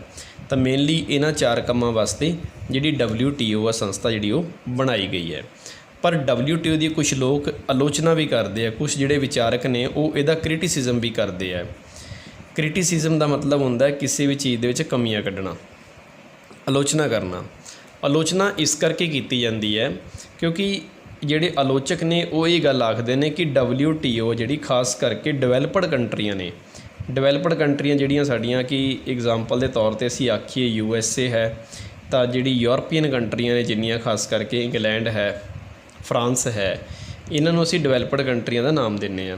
ਅਤੇ WTO ਕਹਿੰਦੇ ਕਿਤੇ ਨਾ ਕਿਤੇ ਇਹਨਾਂ ਜਿਹੜੀਆਂ ਵਿਕਸਿਤ ਦੇਸ਼ ਨੇ, ਜਿਹਨਾਂ ਨੂੰ ਅਸੀਂ ਡਿਵੈਲਪਡ ਕੰਟਰੀਆਂ ਆਖਦੇ ਹਾਂ, ਇਹਨਾਂ ਵਿਕਸਿਤ ਦੇਸ਼ਾਂ ਦੇ ਪੱਖ ਦੇ ਵਿੱਚ ਹੀ ਪਾਲਿਸੀਆਂ ਨੇ ਜਿਹੜੀਆਂ ਜ਼ਿਆਦਾ ਬਣਾਉਂਦੀ ਹੈ। ਅਤੇ ਇਹ ਜਿਹੜੀਆਂ ਕੰਟਰੀਆਂ ਹਾਲੇ ਵਿਕਾਸ ਕਰ ਰਹੀਆਂ ਨੇ, ਜਿਹਨਾਂ ਨੂੰ ਅਸੀਂ ਡਿਵੈਲਪਿੰਗ ਕੰਟਰੀਆਂ ਆਖਦੇ ਹਾਂ, ਤਾਂ ਜਾਂ ਇੱਕ ਜਿਹੜੀਆਂ ਬਹੁਤ ਪਛੜੀਆਂ ਹੋਈਆਂ ਕੰਟਰੀਆਂ ਨੇ, ਇਹਨਾਂ ਦੇ ਫੇਵਰ ਵਾਸਤੇ ਉਹ ਕਾਨੂੰਨ ਨਹੀਂ ਬਣਾਉਂਦੀ। ਯਾਨੀ ਕਿ ਇਹਨਾਂ ਦੇਸ਼ਾਂ ਦਾ ਅੱਜ ਵੀ WTO ਦੀ ਸੰਸਥਾ ਦੁਆਰਾ ਵਿਕਸਿਤ ਦੇਸ਼ਾਂ ਦੇ ਪੱਖ ਦੇ ਵਿੱਚ ਨੀਤੀਆਂ ਬਣਾਉਣਾ ਅਤੇ ਪਛੜੇ ਹੋਏ ਦੇਸ਼ਾਂ ਨੂੰ ਨੁਕਸਾਨ ਪਹੁੰਚਾਉਣਾ ਜਾਂ ਉਹਨਾਂ ਦਾ ਸ਼ੋਸ਼ਣ ਕਰਨਾ, ਇਹ WTO ਦੀ ਆਲੋਚਨਾ ਦੇ ਵਿੱਚ ਸ਼ਾਮਿਲ ਹੈ। ਬਹੁਤ ਸਾਰੇ ਆਲੋਚਕ ਇਹ ਗੱਲ ਆਖਦੇ ਨੇ ਕਿ ਜਿਹੜੀ WTO ਇਹਨਾਂ ਕੰਪਨੀਆਂ ਦਾ ਜਾਂ ਇਹਨਾਂ ਦੇਸ਼ ਦੀ ਕੰਪਨੀਆਂ ਦਾ ਜਿਹੜਾ ਪੱਖ ਹੈ ਉਹ ਜ਼ਿਆਦਾ ਪੂਰਦੀ ਹੈ, ਜਦਕਿ ਜਿਹੜੇ ਪਛੜੇ ਹੋਏ ਦੇਸ਼ ਨੇ ਉਹਨਾਂ ਦੇ ਵੱਲ ਵਿਸ਼ੇਸ਼ ਧਿਆਨ ਜਿਹੜਾ ਉਹ ਨਹੀਂ ਦਿੰਦੀ। ਤਾਂ ਇਹ WTO ਦੀ ਆਲੋਚਨਾ ਦੇ ਵਿੱਚ ਆਉਂਦਾ ਹੈ। ਪਰ ਇਹਦਾ ਅਸੀਂ ਦੇਖਿਆ ਜਾਵੇ ਤਾਂ ਵਿਸ਼ਵੀਕਰਨ ਨੂੰ ਲਿਆਉਣ ਵਾਲੀ ਜਿਹੜੀ ਮੇਨ ਸੰਸਥਾ ਹੈ, ਜਿਹਨੇ ਦੁਨੀਆ ਦੇ ਵਿੱਚ ਵੱਖ-ਵੱਖ ਦੇਸ਼ਾਂ ਦੇ ਵਿੱਚ ਵਪਾਰ ਦੇ ਉੱਤੇ ਜਿਹੜੀਆਂ ਪਾਬੰਦੀਆਂ ਸਨ ਉਹਨਾਂ ਨੂੰ ਹਟਾਉਣ ਦਾ ਕੰਮ ਹੈ ਜਿਹੜਾ ਉਹ WTO ਨੇ ਕੀਤਾ ਹੈ। WTO ਨੂੰ ਭਾਰਤ ਨੇ 1948 ਦੇ ਵਿੱਚ ਹੀ ਜੁਆਇਨ ਕਰ ਲਿਆ ਸੀ, ਕਿਉਂਕਿ ਜਦੋਂ ਇਹ ਸੰਸਥਾ ਪਹਿਲਾਂ ਸੀ ਉਹਦਾ ਨਾਮ ਗੈਟ ਸੀ, ਅਤੇ 1995 ਦੇ ਵਿੱਚ ਜਦੋਂ WTO ਬਣੀ ਤਾਂ ਉਸੇ ਸਮੇਂ ਭਾਰਤ ਨੇ ਵੀ ਇਸ ਸੰਸਥਾ ਨੂੰ ਜੁਆਇਨ ਕਰ ਲਿਆ। ਅਤੇ ਇਸੇ ਕਰਕੇ 1991 ਤੋਂ ਬਾਅਦ ਜਿਹੜੀ LPG ਪੋਲਿਸੀ ਅਸੀਂ ਲੈ ਕੇ ਆਏ ਸੀ, ਉਹਦੇ ਤਹਿਤ ਭਾਰਤ ਹੈ ਜਿਹੜਾ ਉਹ ਦੁਨੀਆ ਦੇ ਵੱਖ-ਵੱਖ ਦੇਸ਼ਾਂ 'ਚ ਜਿਹੜਾ ਸਮਾਨ ਹੈ ਉਹ ਆਸਾਨੀ ਨਾਲ ਭੇਜ ਪਾ ਰਿਹਾ, ਅਤੇ ਭਾਰਤ ਦੇ ਦੇਸ਼ ਦੇ ਵਿੱਚ ਬਾਹਰਲੀ ਦੇਸ਼ਾਂ ਤੋਂ ਜਿਹੜਾ ਸਮਾਨ ਹੈ ਉਹ ਆ ਵੀ ਰਿਹਾ ਹੈ। ਤੁਸੀਂ ਅੱਜ ਦੇਖੋਗੇ ਕਿ ਤੁਹਾਨੂੰ ਭਾਰਤ ਦੇ ਵਿੱਚ ਅਲੱਗ-ਅਲੱਗ ਕੰਪਨੀਆਂ ਜਿਹੜੀਆਂ ਕਿ ਬਾਹਰ ਦੀ ਕੰਪਨੀਆਂ ਨੇ, ਉਹਨਾਂ ਦਾ ਸਮਾਨ ਬਹੁਤ ਜ਼ਿਆਦਾ ਦੇਖਣ ਨੂੰ ਮਿਲੇਗਾ। ਉਹਦਾ ਕਾਰਨ ਇਹ ਹੈਗਾ ਕਿ 1991 ਤੋਂ ਪਹਿਲਾਂ ਭਾਰਤ ਨੇ ਬਾਹਰ ਦੀ ਕੰਪਨੀਆਂ ਨੂੰ ਭਾਰਤ 'ਚ ਆਉਣ ਦੀ ਪਰਮਿਸ਼ਨ ਨਹੀਂ ਦਿੱਤੀ ਸੀ, ਲੇਕਿਨ 1991 ਤੋਂ ਬਾਅਦ ਭਾਰਤ ਨੇ ਇਹਨਾਂ ਕੰਪਨੀਆਂ ਨੂੰ ਪਰਮਿਸ਼ਨ ਦੇ ਦਿੱਤੀ, ਅਤੇ ਲਗਭਗ ਪਿਛਲੇ 25-30 ਸਾਲਾਂ ਦੇ ਵਿੱਚ ਭਾਰਤ ਦੇ ਵਿੱਚ ਬਾਹਰ ਦੀ ਕੰਪਨੀਆਂ ਦੇ ਬਹੁਤ ਸਾਰੇ ਪ੍ਰੋਡਕਟਸ ਦੀ ਇੱਕਦਮ ਇੱਕ ਫਲੱਡ ਆਇਆ ਹੈ, ਇੱਕ ਵਹਾਅ ਆਇਆ, ਇੱਕ ਹੜ੍ਹ ਆਇਆ ਹੈ, ਅਤੇ ਜਿਹਦੇ ਕਰਕੇ ਭਾਰਤ ਦੇ ਵਿੱਚ ਤੁਸੀਂ ਅੱਜ ਦੇਖੋਗੇ ਕਿ ਦੁਨੀਆ ਦੇ ਅਲੱਗ-ਅਲੱਗ ਦੇਸ਼ਾਂ ਦੇ ਜਿਹੜੇ ਬ੍ਰਾਂਡ ਨੇ ਉਹ ਭਾਰਤ ਵਿੱਚ ਅੱਜ ਵਿਕ ਰਹੇ ਹੈ। ਤਾਂ ਉਹਦੇ ਪਿੱਛੇ ਮੇਨਲੀ ਕਾਰਨ ਹੈਗਾ ਕਿ ਭਾਰਤ ਨੇ ਵਿਸ਼ਵੀਕਰਨ ਨੂੰ ਫੋਲੋ ਕੀਤਾ, ਅਤੇ ਭਾਰਤ ਨੇ ਇਹਦੇ ਉੱਤੇ ਸਾਈਨ ਜਿਹੜੇ 1995 ਦੇ ਵਿੱਚ ਕਰਤੇ ਸੀ। ਜਿਹੜਾ ਸਾਡਾ ਗਵਾਂਢੀ ਮੁਲਕ ਚਾਈਨਾ ਹੈ ਉਸ ਨੇ ਸਾਈਨ ਥੋੜ੍ਹੇ ਲੇਟ ਕੀਤੇ ਆ, ਉਸ ਨੇ 2001 ਦੇ ਵਿੱਚ ਕੀਤੇ ਆ।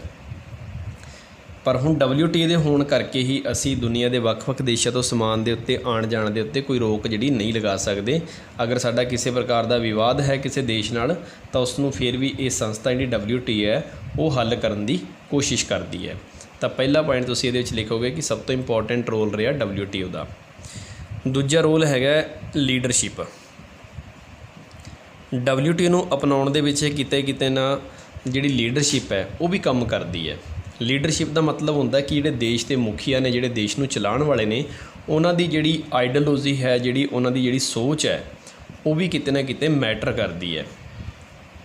ਜਿਵੇਂ ਉਸ ਸਮੇਂ ਦੇ ਪ੍ਰਧਾਨ ਮੰਤਰੀ ਸਨ ਜਿਹੜੇ ਨਰਸਿਮਹਾ ਰਾਓ ਅਤੇ ਸਾਡੇ ਵਿੱਤ ਮੰਤਰੀ ਡਾਕਟਰ ਮਨਮੋਹਨ ਸਿੰਘ, ਜੋ ਕਿ ਇੱਕ ਬਹੁਤ ਵੱਡੇ ਇਕਨੋਮਿਕਸਟ ਨੇ ਭਾਰਤ ਦੇ, ਤਾਂ ਉਹਨਾਂ ਨੇ ਦੇਖਿਆ ਕਿ ਭਾਰਤ ਦੀ ਜਿਹੜੀ ਹਾਲਾਤ ਹੈ ਉਹ ਲਗਾਤਾਰ 1980 ਤੋਂ ਲੈ ਕੇ ਜਿਹੜੀ 1990 ਤੱਕ ਬਹੁਤ ਜ਼ਿਆਦਾ ਗਿਰਾਵਟ ਵੱਲ ਚੱਲ ਪਈ ਸੀ ਭਾਰਤ ਦੀ ਸਰਕਾਰ। ਅਤੇ ਭਾਰਤ ਦੀ ਆਰਥਿਕ ਹਾਲਾਤਾਂ ਤੋਂ ਇੰਨੇ ਜ਼ਿਆਦਾ ਮਜਬੂਰ ਹੋ ਗਏ ਸਨ, ਬੇਰੁਜ਼ਗਾਰੀ ਵੱਡੇ ਪੱਧਰ 'ਤੇ ਸੀ, ਭ੍ਰਿਸ਼ਟਾਚਾਰ ਸੀ, ਦੇਸ਼ ਦੇ ਅੰਦਰ ਕੁਆਲਿਟੀ ਨਹੀਂ ਹੈਗੀ ਸੀ, ਇੰਡਸਟਰੀਆਂ ਜਮਾਂ ਠੱਪ ਹੋਈਆਂ ਪਈਆਂ ਸਨ।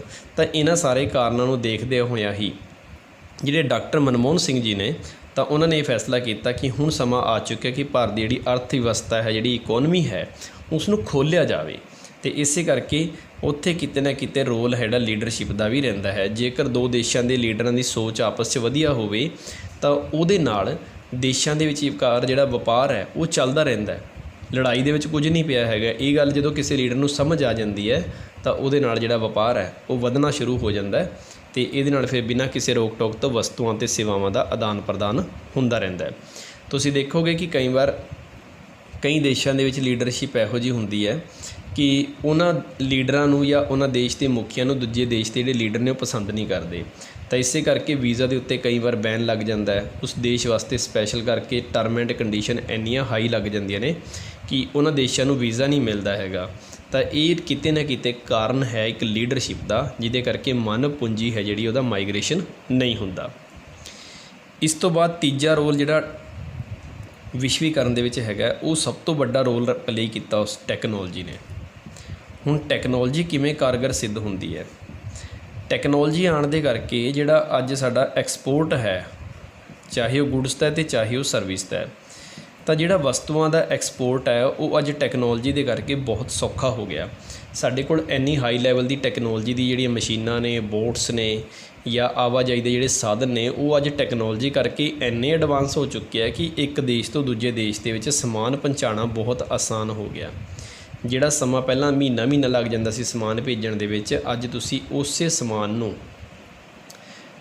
ਬਹੁਤ ਘੱਟ ਸਮੇਂ ਦੇ ਵਿੱਚ, ਲਗਭਗ 10 ਗੁਣਾ ਘੱਟ ਸਮੇਂ ਦੇ ਵਿੱਚ ਜਲਦੀ ਤੋਂ ਜਲਦੀ ਤੁਸੀਂ ਦੂਜੇ ਦੇਸ਼ਾਂ ਤੱਕ ਪਹੁੰਚਾ ਸਕਦੇ ਹੋ। ਫਿਰ ਟੈਕਨੋਲੋਜੀ ਕਰਕੇ ਜਿਹੜੀ ਸਾਡੀ ਅਵੇਅਰਨੈਸ ਹੈ, ਜਨਤਾ ਦੇ ਵਿਚਕਾਰ ਜਿਹੜੀ ਅਵੇਅਰਨੈਸ ਹੈ ਉਹ ਵੀ ਵਧੀ ਹੈ।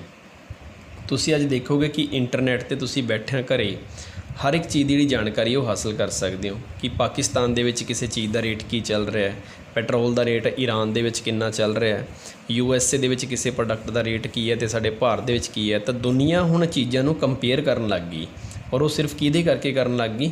ਟੈਕਨੋਲੋਜੀ ਨਾਲ। ਔਰ ਟੈਕਨੋਲੋਜੀ ਕਰਕੇ ਹੀ ਅੱਜ ਜਿਹੜਾ ਦੇਸ਼ ਹੈ, ਦੁਨੀਆ ਦੇ ਵੱਖ-ਵੱਖ ਦੇਸ਼ ਇੱਕ ਦੂਜੇ ਨਾਲ ਕਨੈਕਟਡ ਹੋਏ ਹੈ। ਮੈਂ ਤੁਹਾਨੂੰ ਛੋਟੀ ਜਿਹੀ ਉਦਾਹਰਨ ਦਿੰਦਾ। ਸਪੋਜ਼ ਕਰੋ ਅੱਜ ਸਾਡੇ ਕੋਲ ਦੁਨੀਆ ਦੇ ਵਿੱਚ ਅਲੱਗ-ਅਲੱਗ ਦੇਸ਼ਾਂ ਦੇ ਵਿੱਚ ਇੰਟਰਨੈੱਟ ਹੈ, ਔਰ ਇੰਟਰਨੈੱਟ ਵੀ ਕਾਹਦੇ ਕਰਕੇ ਡਿਵੈਲਪ ਹੋਇਆ? ਟੈਕਨੋਲੋਜੀ ਕਰਕੇ ਡਿਵੈਲਪ ਹੋਇਆ। ਜੇ ਟੈਕਨੋਲੋਜੀ ਨਾ ਹੁੰਦੀ ਤਾਂ ਸ਼ਾਇਦ ਸਾਡੇ ਕੋਲ ਇੰਟਰਨੈੱਟ ਅੱਜ ਨਾ ਹੁੰਦਾ।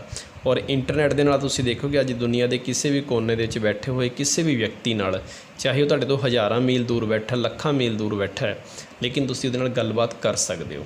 ਤਾਂ ਇਹਦੇ ਨਾਲ ਵੀ ਦੁਨੀਆ ਇੱਕ ਦੂਜੇ ਦੇ ਬਹੁਤ ਨੇੜੇ ਆਈ ਹੈ। ਤਾਂ ਦੁਨੀਆ ਅੱਜ ਇੱਕ ਦੂਜੇ ਨਾਲ ਕਨੈਕਟ ਹੋ ਰਹੀ ਹੈ ਤਾਂ ਉਹ ਸਿਰਫ ਟੈਕਨੋਲੋਜੀ ਦੀ ਵਜ੍ਹਾ ਤੋਂ ਹੋ ਰਹੀ ਹੈ। ਔਰ ਟੈਕਨੋਲੋਜੀ ਕਰਕੇ ਹੀ ਅਸੀਂ ਦੁਨੀਆ ਦੇ ਵਿੱਚ ਅੱਜ ਜਿਹੜਾ ਸੰਕਲਪ ਪੜ੍ਹ ਰਹੇ ਹਾਂ, ਉਹ ਗਲੋਬਲਾਈਜੇਸ਼ਨ ਹੈ ਜਿਹੜਾ ਉਹ ਪੋਸੀਬਲ ਹੋਇਆ। ਤਾਂ ਟੈਕਨੋਲੋਜੀ ਇੱਕ ਬਹੁਤ ਵੱਡਾ ਰੋਲ ਹੈ ਜਿਹੜਾ ਦੁਨੀਆ ਦੇ ਵੱਖ-ਵੱਖ ਦੇਸ਼ਾਂ ਦੇ ਵਿੱਚ ਪਲੇ ਕਰਦੀ ਹੈ। ਦੁਨੀਆ ਨੂੰ ਨੇੜੇ ਲਿਆਉਣ ਦਾ ਕੰਮ ਜਿਹੜਾ ਉਹ ਟੈਕਨੋਲੋਜੀ ਹੈ ਜਿਹੜੀ ਉਹ ਕਰਦੀ ਹੈ। ਟੈਕਨੋਲੋਜੀ ਕਰਕੇ ਹੀ ਤੁਸੀਂ ਦੇਖੋਗੇ ਕਿ ਅੱਜ ਦੁਨੀਆ ਦੇ ਵਿੱਚ ਵੱਡੇ ਜਿਹੜੇ ਸੌਫਟਵੇਅਰਸ ਤਿਆਰ ਕੀਤੇ ਜਾ ਰਹੇ ਨੇ, ਔਰ ਇਹ ਸੌਫਟਵੇਅਰ ਕੰਪਨੀਆਂ ਨੇ ਜਿਹੜੀਆਂ ਯੂਜ਼ ਕਰਦੀਆਂ ਨੇ।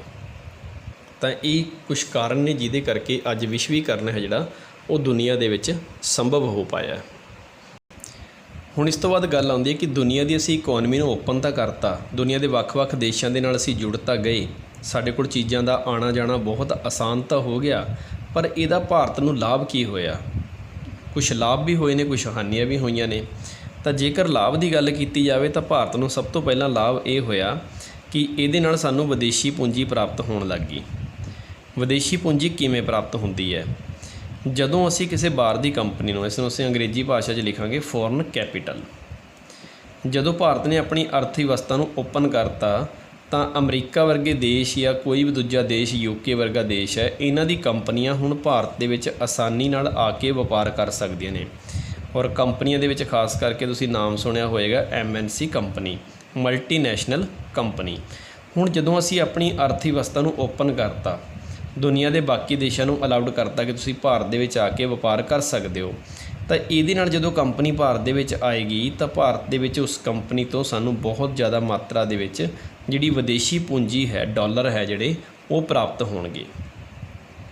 ਇੱਕ ਤਾਂ ਸਾਨੂੰ ਫਾਇਦਾ ਇਹ ਹੋਇਆ ਕਿ ਸਾਡੀ ਜਿਹੜੀ ਵਿਦੇਸ਼ੀ ਪੂੰਜੀ ਹੈ ਉਹਦੇ ਵਿੱਚ ਵਾਧਾ ਹੋਇਆ, ਪਹਿਲਾ ਪੁਆਇੰਟ। ਹੁਣ ਜੇ ਪੁਆਇੰਟ ਦੂਜੇ ਦੀ ਗੱਲ ਕਰੀਏ ਤਾਂ ਵਿਸ਼ਵੀਕਰਨ ਦੇ ਨਾਲ ਜਿਹੜਾ ਭਾਰਤ ਦਾ ਜਿਹੜਾ ਵਪਾਰ ਦਾ ਜਿਹੜਾ ਵੋਲਿਊਮ ਹੈ, ਠੀਕ ਹੈ, ਵਪਾਰ ਦਾ ਵੋਲਿਊਮ ਦਾ ਮਤਲਬ ਕਿ ਵਪਾਰ ਦੀ ਜਿਹੜੀ ਮਾਤਰਾ ਹੈ ਉਹਦੇ ਵਿੱਚ ਵੀ ਵਾਧਾ ਹੋਇਆ। ਪਹਿਲਾਂ ਭਾਰਤ ਤੋਂ ਦੁਨੀਆ ਦੇ ਵਿੱਚ ਵੱਖ-ਵੱਖ ਦੇਸ਼ਾਂ ਦੇ ਵਿੱਚ ਇੰਨਾ ਸਮਾਨ ਨਹੀਂ ਜਾਂਦਾ ਸੀ ਜਿੰਨਾ ਹੁਣ ਜਾਣ ਲੱਗ ਗਿਆ। ਤਾਂ ਵਪਾਰ ਕਿਤੇ ਨਾ ਕਿਤੇ ਸਾਡਾ ਜਿਹੜਾ ਉਹਦੀ ਮਾਤਰਾ ਹੈ, ਜਿਹੜੀ ਉਹਦੀ ਅਮਾਊਂਟ ਹੈ, ਉਹ ਇਨਕਰੀਜ਼ ਹੋਈ ਹੈ। ਸਿਰਫ ਇਹ ਨਹੀਂ ਕਿ ਇਕੱਲੀ ਜਾਣ ਵਾਲੀ ਇਨਕਰੀਜ਼ ਹੋਈ ਹੈ, ਬਾਹਰੋਂ ਸਮਾਨ ਆਉਣ ਵੀ ਜ਼ਿਆਦਾ ਲੱਗ ਗਿਆ। ਤਾਂ ਦੋਨੋਂ ਚੀਜ਼ਾਂ ਦੇ ਵਿੱਚ ਵਾਧਾ ਹੋਇਆ। ਤਾਂ ਇੰਡੀਆ ਦਾ ਜਿਹੜਾ ਵਪਾਰ ਦਾ ਜਿਹੜਾ ਵੋਲਿਊਮ ਹੈ, ਜਿਹੜੀ ਅਮਾਊਂਟ ਹੈ, ਉਹ ਵਧੀ ਹੈ।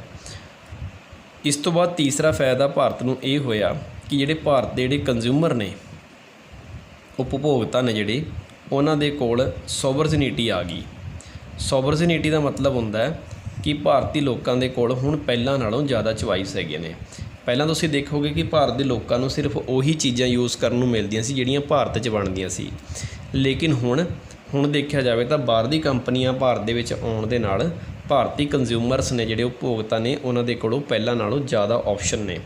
ਅੱਜ ਤੁਸੀਂ ਮਾਰਕੀਟ ਦੇ ਵਿੱਚ ਕੋਈ ਵੀ ਪ੍ਰੋਡਕਟ ਲੈਣ ਜਾਓਗੇ ਤਾਂ ਤੁਹਾਨੂੰ ਉਹਦੇ ਨਾਲ ਦੇ ਹਜ਼ਾਰਾਂ ਲੱਖਾਂ ਪ੍ਰੋਡਕਟਸ ਨੇ ਜਿਹੜੇ ਉਹ ਮਾਰਕੀਟ ਦੇ ਵਿੱਚ ਅਵੇਲੇਬਲ ਹੋਣਗੇ ਅਲੱਗ-ਅਲੱਗ ਕੰਪਨੀਆਂ ਦੇ। ਹੁਣ ਜੇ ਅਸੀਂ ਗੱਲ ਕਰੀਏ ਮੋਬਾਈਲਾਂ ਦੀ ਤਾਂ ਸਾਡੇ ਕੋਲ ਪਹਿਲਾਂ ਸਿਰਫ ਕੰਪਨੀ ਸੀ BSNL, ਔਰ ਅੱਜ ਤੁਸੀਂ ਦੇਖੋਗੇ ਸਾਡੇ ਕੋਲ VI ਕੰਪਨੀ ਹੈ, ਸਾਡੇ ਕੋਲ ਏਅਰਟੈਲ ਕੰਪਨੀ ਹੈ, ਜੀਓ ਹੈ। ਅਤੇ ਬਾਹਰ ਦੀ ਕੰਪਨੀਆਂ ਆਉਣ ਦੇ ਨਾਲ ਕੰਜ਼ਿਊਮਰ ਦੇ ਕੋਲ ਹੁਣ ਇਕੱਲਾ ਇਹ ਨਹੀਂ ਕਿ ਭਾਰਤ ਦੇ BSNL ਉੱਤੇ ਡਿਪੈਂਡ ਹੈ, ਤਾਂ ਉਹ ਕਿਸੇ ਪ੍ਰਕਾਰ ਦੇ ਵੀ ਕੰਪਨੀ ਦੇ SIM ਕਾਰਡ ਯੂਜ਼ ਕਰ ਸਕਦਾ, ਉਹਦੀ ਸਰਵਿਸ ਨੂੰ ਇੰਜੋਏ ਕਰ ਸਕਦਾ ਹੈ। ਤਾਂ ਸਾਡੇ ਕੰਜ਼ਿਊਮਰ ਦੇ ਕੋਲ ਪਹਿਲਾਂ ਨਾਲੋਂ ਵੱਧ ਜਿਹੜੀ ਉਹ ਚੁਆਇਸ ਹੈ ਜਿਹੜੀ ਉਹ ਆ ਗਈ ਹੈ। ਚੌਥਾ ਫਾਇਦਾ ਹੋਇਆ ਕਿ ਜਿਹੜੀ ਸਾਡੀ ਕੁਆਲਿਟੀ ਹੈ ਉਹ ਇੰਪਰੂਵ ਹੋਈ ਹੈ। ਕੁਆਲਿਟੀ ਇੰਪਰੂਵ ਕਿਸ ਤਰ੍ਹਾਂ ਹੁੰਦੀ ਹੈ? ਕੁਆਲਿਟੀ ਇੰਪਰੂਵ ਹੁੰਦੀ ਹੈ ਟੈਕਨੋਲੋਜੀ ਕਰਕੇ। ਜੇਕਰ ਅਸੀਂ ਬਾਹਰਲੇ ਦੇਸ਼ਾਂ ਤੋਂ ਅੱਜ ਟੈਕਨੋਲੋਜੀ ਮੰਗਾ ਰਹੇ ਹਾਂ ਤਾਂ ਉਹ ਸਿਰਫ ਵਿਸ਼ਵੀਕਰਨ ਕਰਕੇ। ਅਗਰ ਅਸੀਂ ਵੈਸ਼ਵੀਕਰਨ ਦਾ ਸਾਥ ਨਾ ਦਿੰਦੇ ਜਾਂ ਉਸ ਧਾਰਾ ਨੂੰ ਜਾਂ ਉਸ ਸੰਕਲਪ ਨੂੰ ਅਸੀਂ ਨਾ ਅਡੋਪਟ ਕਰਦੇ ਤਾਂ ਅੱਜ ਸਾਡੇ ਕੋਲ ਇੰਨੀ ਹਾਈ ਲੈਵਲ ਦੀ ਟੈਕਨੋਲੋਜੀ ਨਹੀਂ ਹੋਣੀ ਸੀ। ਤੁਸੀਂ ਅੱਜ ਆਪਣੇ ਘਰਾਂ ਦੇ ਵਿੱਚ 4G ਤੋਂ ਹੁਣ 5G ਵੱਲ ਅਪਗ੍ਰੇਡ ਹੋਣ ਜਾ ਰਹੇ ਹੋ, ਤਾਂ ਉਹਦੇ ਨਾਲ ਤੁਹਾਡੀ ਲਾਈਫ ਦੀ ਕੁਆਲਿਟੀ ਤਾਂ ਇੰਪਰੂਵ ਹੋਈ ਹੈ, ਨਾਲ ਤੁਹਾਡਾ ਕਮਿਊਨੀਕੇਸ਼ਨ ਸਿਸਟਮ ਵੀ ਇੰਪਰੂਵ ਹੋਇਆ ਹੈ। ਪਹਿਲਾਂ ਸਾਡੇ ਕੋਲ ਇੰਨੇ ਸਾਧਨ ਨਹੀਂ ਹੈਗੇ ਸੀ, ਤਾਂ ਜਿਹਦੇ ਕਰਕੇ ਸਾਡੀ ਜਿਹੜੀ ਲਾਈਫ ਦੀ ਕੁਆਲਿਟੀ ਹੈ ਉਹ ਬਹੁਤ ਘੱਟ ਸੀ। ਲੇਕਿਨ ਟੈਕਨੋਲੋਜੀ ਆਉਣ ਦੇ ਨਾਲ ਹੁਣ ਤੁਹਾਡੀ ਲਾਈਫ ਦੀ ਜਿਹੜੀ ਕੁਆਲਿਟੀ ਹੈ ਉਹ ਇੰਪਰੂਵ ਹੋਈ ਹੈ। ਪੰਜਵਾਂ ਫਾਇਦਾ ਇਹ ਹੋਇਆ ਕਿ ਜਿਹੜੀ ਲੋਕਲ ਇੰਡਸਟਰੀਆਂ ਨੇ ਸਾਡੀਆਂ, ਉਹ ਮਾਡਰਨ ਹੋ ਗਈਆਂ। ਕਿਉਂਕਿ ਜਦੋਂ ਅਸੀਂ ਬਾਹਰੋਂ ਟੈਕਨੋਲੋਜੀ ਹਾਇਰ ਕਰਾਂਗੇ ਤਾਂ ਜਿਹੜੀ ਭਾਰਤ ਦੇ ਵਿੱਚ ਪਹਿਲਾਂ ਜਿਹੜੇ ਉਦਯੋਗ ਲੱਗੇ ਹੋਏ ਸਨ, ਉਹਨਾਂ ਦੇ ਵਿੱਚ ਲੋਕਲ ਕੰਪਨੀਆਂ ਦੇ ਵਿੱਚ ਜਿਹੜਾ ਕੰਮ ਕਰਨ ਦਾ ਤਰੀਕਾ ਸੀ ਉਹ ਜ਼ਿਆਦਾ ਕਰਕੇ ਲੇਬਰ ਨਾਲ ਕੀਤਾ ਜਾਂਦਾ ਸੀ, ਜਾਂ ਜੇ ਮਸ਼ੀਨਾਂ ਵੀ ਯੂਜ਼ ਕੀਤੀਆਂ ਜਾਂਦੀਆਂ ਸੀ ਤਾਂ ਉਹ ਮਸ਼ੀਨਾਂ ਇੰਨੀਆਂ ਮਾਡਰਨ ਨਹੀਂ ਹੈਗੀਆਂ ਸੀ। ਪਰ ਜਿਵੇਂ ਹੀ ਭਾਰਤ ਨੇ ਵਿਸ਼ਵੀਕਰਨ ਦੀ ਧਾਰਾ ਨੂੰ ਅਡੋਪਟ ਕੀਤਾ ਤਾਂ ਉਹਦੇ ਨਾਲ ਭਾਰਤ ਦੇ ਅੰਦਰ ਕੁਝ ਜਿਹੜੀਆਂ ਇੰਡਸਟਰੀਆਂ ਨੇ ਉਹ ਪਹਿਲਾਂ ਨਾਲੋਂ ਜ਼ਿਆਦਾ ਮਾਡਰਨ ਹੋ ਗਈਆਂ। ਇਸ ਤੋਂ ਇਲਾਵਾ ਭਾਰਤੀ ਲੋਕਾਂ ਨੂੰ ਇੱਕ ਫਾਇਦਾ ਇਹ ਵੀ ਹੋਇਆ ਕਿ ਭਾਰਤੀ ਲੋਕਾਂ ਦੀ ਜਿਹੜੀ ਸਕਿੱਲ ਹੈ, ਲੋਕਾਂ ਦਾ ਜਿਹੜਾ ਹੁਨਰ ਹੈ ਉਹ ਵੀ ਡਿਵੈਲਪ ਹੋਇਆ ਹੈ। ਤੁਸੀਂ ਅੱਜ ਦੇਖੋਗੇ ਕਿ ਤੁਸੀਂ ਇੰਟਰਨੈਟ ਜਿਹੜਾ ਤੁਹਾਡੇ ਤੱਕ ਪਹੁੰਚਿਆ, ਇੰਟਰਨੈਟ ਦੇ ਜ਼ਰੀਏ ਤੁਸੀਂ ਕਿਸੇ ਵੀ ਪ੍ਰਕਾਰ ਦੀ ਜਿਹੜੀ ਸਕਿੱਲ ਹੈ ਉਹ ਆਪਣੇ ਆਪ ਦੇ ਵਿੱਚ ਡਿਵੈਲਪ ਕਰ ਸਕਦੇ ਹੋ। ਤੁਹਾਡਾ ਹੁਨਰ ਹੈ ਜਿਹੜਾ ਉਹ ਨਿਖਰ ਸਕਦਾ ਹੈ। ਤੁਸੀਂ ਜਿਵੇਂ ਸਪੋਜ਼ ਕਰੋ ਕਿ ਸ਼ੈਫ ਬਣਨਾ ਚਾਹੁੰਦੇ ਹੋ, ਤਾਂ ਤੁਸੀਂ ਅੱਜ ਇੰਟਰਨੈਟ ਨੂੰ ਖੋਲ੍ਹ ਕੇ ਕੋਈ ਵੀ ਜਿਹੜੀ ਡਿਸ਼ ਹੈ ਉਹ ਇੰਟਰਨੈਟ 'ਤੇ YouTube 'ਤੇ ਸਰਚ ਕਰਕੇ, ਜਿਵੇਂ ਹੁਣ ਤੁਸੀਂ ਕੋਈ ਡਿਸ਼ ਤਿਆਰ ਕਰਨੀ ਹੈ ਤਾਂ ਤੁਸੀਂ ਘਰੇ ਬੈਠੇ ਆਪਣੀ ਜਿਹੜੀ ਡਿਸ਼ ਹੈ ਉਹ ਤਿਆਰ ਕਰ ਸਕਦੇ ਹੋ। ਤੁਹਾਡੇ ਅੰਦਰ ਇੱਕ ਦੋ ਵਾਰ ਉਸ ਨੂੰ ਸਿੱਖੋਗੇ ਤਾਂ ਤੁਹਾਡੇ ਅੰਦਰ ਆਪਣੇ ਆਪ ਹੌਲੀ ਹੌਲੀ ਜਿਹੜਾ ਹੁਨਰ ਹੈ ਉਹ ਵਿਕਸਿਤ ਹੋ ਜਾਂਦਾ ਹੈ। ਫਿਰ ਉਸ ਤੋਂ ਬਾਅਦ ਇੱਕ ਵਿਸ਼ਵੀਕਰਨ ਦਾ ਬੈਨੀਫਿਟ ਸਾਨੂੰ ਇਹ ਵੀ ਹੁੰਦਾ ਹੈ ਕਿ ਜਿਹੜਾ ਸਾਡਾ ਕਲਚਰਲ ਹੈ, ਕਲਚਰ ਹੈ ਜਿਹੜਾ ਉਹ ਹੋਮੋਜੀਨੀਅਸ ਹੋ ਗਿਆ। ਹੋਮੋਜੀਨੀਅਸ ਦਾ ਮਤਲਬ ਹੁੰਦਾ ਇਕਸਾਰਤਾ। ਔਰ ਦੁਨੀਆ ਦੇ ਵਿੱਚ ਤੁਸੀਂ ਦੇਖੋਗੇ ਕਿ ਜਿਹੜਾ ਕਲਚਰ ਹੈ ਉਹ ਗਲੋਬਲਾਈਜੇਸ਼ਨ ਕਰਕੇ ਹੁਣ ਇੱਕੋ ਜਿਹਾ ਲੱਗਣ ਲੱਗ ਗਿਆ। ਹੁਣ ਤੁਸੀਂ ਬਾਹਰਲੇ ਦੇਸ਼ਾਂ 'ਚ ਜਾਓਗੇ ਤਾਂ ਤੁਹਾਨੂੰ ਉੱਥੇ ਬਹੁਤ ਸਾਰੇ ਜਿਹੜੇ ਲੋਕ ਨੇ ਉਹ ਭਾਰਤੀ ਲੋਕਾਂ ਦੀ ਜਿਹੜੀ ਖਾਦੀ ਦਾ ਕੱਪੜੇ ਦਾ ਬਣਿਆ ਹੋਇਆ ਕੁੜਤਾ ਹੈ ਉਹ ਜੀਨਸ ਪੈਂਟ ਦੇ ਉੱਤੇ ਪਾਉਂਦੇ ਆ। ਤਾਂ ਇਹਦਾ ਮਤਲਬ ਹੁਣ ਭਾਰਤ ਦਾ ਖਾਦੀ ਕੁੜਤਾ ਬਾਹਰਲੇ ਦੇਸ਼ਾਂ 'ਚ ਚੱਲ ਰਿਹਾ, ਤਾਂ ਬਾਹਰਲੇ ਦੇਸ਼ਾਂ ਨੇ ਸਾਡਾ ਕਲਚਰ ਅਡੋਪਟ ਕਰ ਲਿਆ। ਔਰ ਬਾਹਰਲੇ ਦੇਸ਼ਾਂ ਤੋਂ ਜਿਹੜੀ ਬਲੂ ਜੀਨਸ ਭਾਰਤ 'ਚ ਆਈ ਹੈ ਤਾਂ ਭਾਰਤੀ ਲੋਕ ਨੇ ਜਿਹੜੇ ਖਾਦੀ ਕੁੜਤੇ ਦੇ ਹੇਠਾਂ ਜੀਨਸ ਪਾਉਣ ਲੱਗ ਗਏ। ਤਾਂ ਦੋਨਾਂ ਦੇ ਜਿਹੜੇ ਕਲਚਰ ਨੇ ਉਹ ਲਗਭਗ ਇੱਕੋ ਜਿਹੇ ਹੋ ਚੁੱਕੇ ਹੈ। ਔਰ ਦੁਨੀਆ ਦੇ ਵਿੱਚ ਅੱਜ ਤੁਸੀਂ ਦੇਖੋ ਕਿ ਬਲੂ ਜੀਨਸ ਹੈ ਜਿਹੜੀ ਉਹ ਦੁਨੀਆ ਦੇ ਹਰੇਕ ਦੇਸ਼ 'ਚ ਚੱਲਦੀ ਹੈ। ਤਾਂ ਇਹਦਾ ਮਤਲਬ ਜਿਹੜੇ ਕਲਚਰ ਨੇ ਉਹ ਕਿਤੇ ਨਾ ਕਿਤੇ ਇਕਸਾਰਤਾ ਉਹਦੇ ਵਿੱਚ ਆਈ ਹੈ। ਹਾਲਾਂਕਿ ਨੁਕਸਾਨ ਵੀ ਹੈਗੇ ਆ, ਇਸ ਦੇ ਪੁਆਇੰਟ ਅਸੀਂ ਉਲਟੇ ਵੀ ਪੜ੍ਹਾਂਗੇ। ਉਸ ਤੋਂ ਬਾਅਦ 8ਵਾਂ ਪੁਆਇੰਟ ਹੈ ਜਿਹੜਾ ਸਾਨੂੰ ਲੱਗਦਾ ਕਿ ਵਿਸ਼ਵੀਕਰਨ ਦਾ ਸਾਨੂੰ ਬੈਨੀਫਿਟ ਹੋਇਆ ਹੈ, ਤਾਂ ਉਹ ਬੈਨੀਫਿਟ ਹੈ ਇਨਫਰਾਸਟਰਕਚਰ। ਜਿਹੜਾ ਭਾਰਤ ਦਾ ਇਨਫਰਾਸਟਰਕਚਰ ਹੈ ਉਹਦੇ ਵਿੱਚ ਕਾਫੀ ਜ਼ਿਆਦਾ ਡਿਵੈਲਪਮੈਂਟ ਹੋਈ ਹੈ। ਸਾਡੇ ਕੋਲ ਇੰਨੀ ਹਾਈ ਲੈਵਲ ਦੀ ਟੈਕਨੀਕ ਆ ਗਈ ਹੈ ਕਿ ਅਸੀਂ ਹੁਣ ਜਿਹੜੀਆਂ ਸੜਕਾਂ ਨੇ ਜਾਂ ਜਿਹੜੀਆਂ ਸਾਡੀ ਇਰੀਗੇਸ਼ਨ ਫੈਸਿਲਿਟੀ ਨੇ ਜਾਂ ਬਿਜਲੀ ਪੈਦਾ ਕਰਨ ਦੇ ਜਿਹੜੇ ਸਾਧਨ ਨੇ ਉਹ ਅਸੀਂ ਅੱਜ ਕੱਲ੍ਹ ਮਾਡਰਨ ਅਡੋਪਟ ਕਰ ਰਹੇ ਹਾਂ। ਸੋਲਰ ਸਿਸਟਮ ਅਸੀਂ ਅੱਜ ਕੱਲ੍ਹ ਅਡੋਪਟ ਕਰ ਰਹੇ ਹਾਂ। ਤਾਂ ਕਿਤੇ ਨਾ ਕਿਤੇ ਜਿਹੜੀ ਸਾਡੀ ਸੜਕਾਂ ਨੇ ਪਹਿਲਾਂ ਨਾਲੋਂ ਜ਼ਿਆਦਾ ਮਜ਼ਬੂਤ ਬਣ ਪਾ ਰਹੀਆਂ ਨੇ, ਕਿਉਂਕਿ ਸਾਡੇ ਕੋਲ ਬਾਹਰਲੇ ਦੇਸ਼ਾਂ ਦੇ ਜਿਹੜੇ ਅੱਛੇ ਇੰਜੀਨੀਅਰ ਅਸੀਂ ਬਾਹਰੋਂ ਬੁਲਾਏ ਹੈ, ਟੈਕਨੋਲੋਜੀ ਲੈ ਕੇ ਆਏ ਹਾਂ। ਤਾਂ ਉਹਦੇ ਨਾਲ ਸਾਡੀ ਸੜਕਾਂ ਅਤੇ ਸਾਡੇ ਆਵਾਜਾਈ ਦੇ ਸਾਧਨ, ਸਾਡੀ ਸਿੱਖਿਆ ਪ੍ਰਣਾਲੀ, ਇਹਨਾਂ ਸਾਰੀ ਚੀਜ਼ਾਂ ਦੇ ਵਿੱਚ ਕਾਫੀ ਇੰਪਰੂਵਮੈਂਟ ਆਇਆ। ਪਹਿਲਾਂ ਸਾਡੇ ਕੋਲ ਕੋਈ ਪ੍ਰੋਜੈਕਟਰ ਨਹੀਂ ਹੈਗੇ ਸੀ ਸਕੂਲਾਂ ਦੇ ਵਿੱਚ ਪੜ੍ਹਾਉਣ ਵਾਸਤੇ, ਲੇਕਿਨ ਗਲੋਬਲਾਈਜੇਸ਼ਨ ਆਉਣ ਦੇ ਨਾਲ, ਕੰਪਨੀਆਂ ਆਉਣ ਦੇ ਨਾਲ ਸਕੂਲਾਂ ਦਾ ਜਿਹੜਾ ਨਕਸ਼ਾ ਹੈ ਉਹ ਚੇਂਜ ਹੋ ਚੁੱਕਿਆ ਹੈ। ਬਹੁਤ ਕੁਝ ਨਵਾਂ ਆ ਚੁੱਕਾ, ਬਿਲਡਿੰਗਾਂ ਦੇ ਬਣਾਉਣ ਦਾ ਡਿਜ਼ਾਈਨ ਚੇਂਜ ਹੋ ਚੁੱਕਿਆ ਹੈ। ਤਾਂ ਇਹਦੇ ਨਾਲ ਸਾਡਾ ਇਨਫਰਾਸਟਰਕਚਰ ਜਿਹੜਾ ਉਹ ਕਾਫੀ ਹੱਦ ਤੱਕ ਵਿਕਸਿਤ ਹੋਇਆ।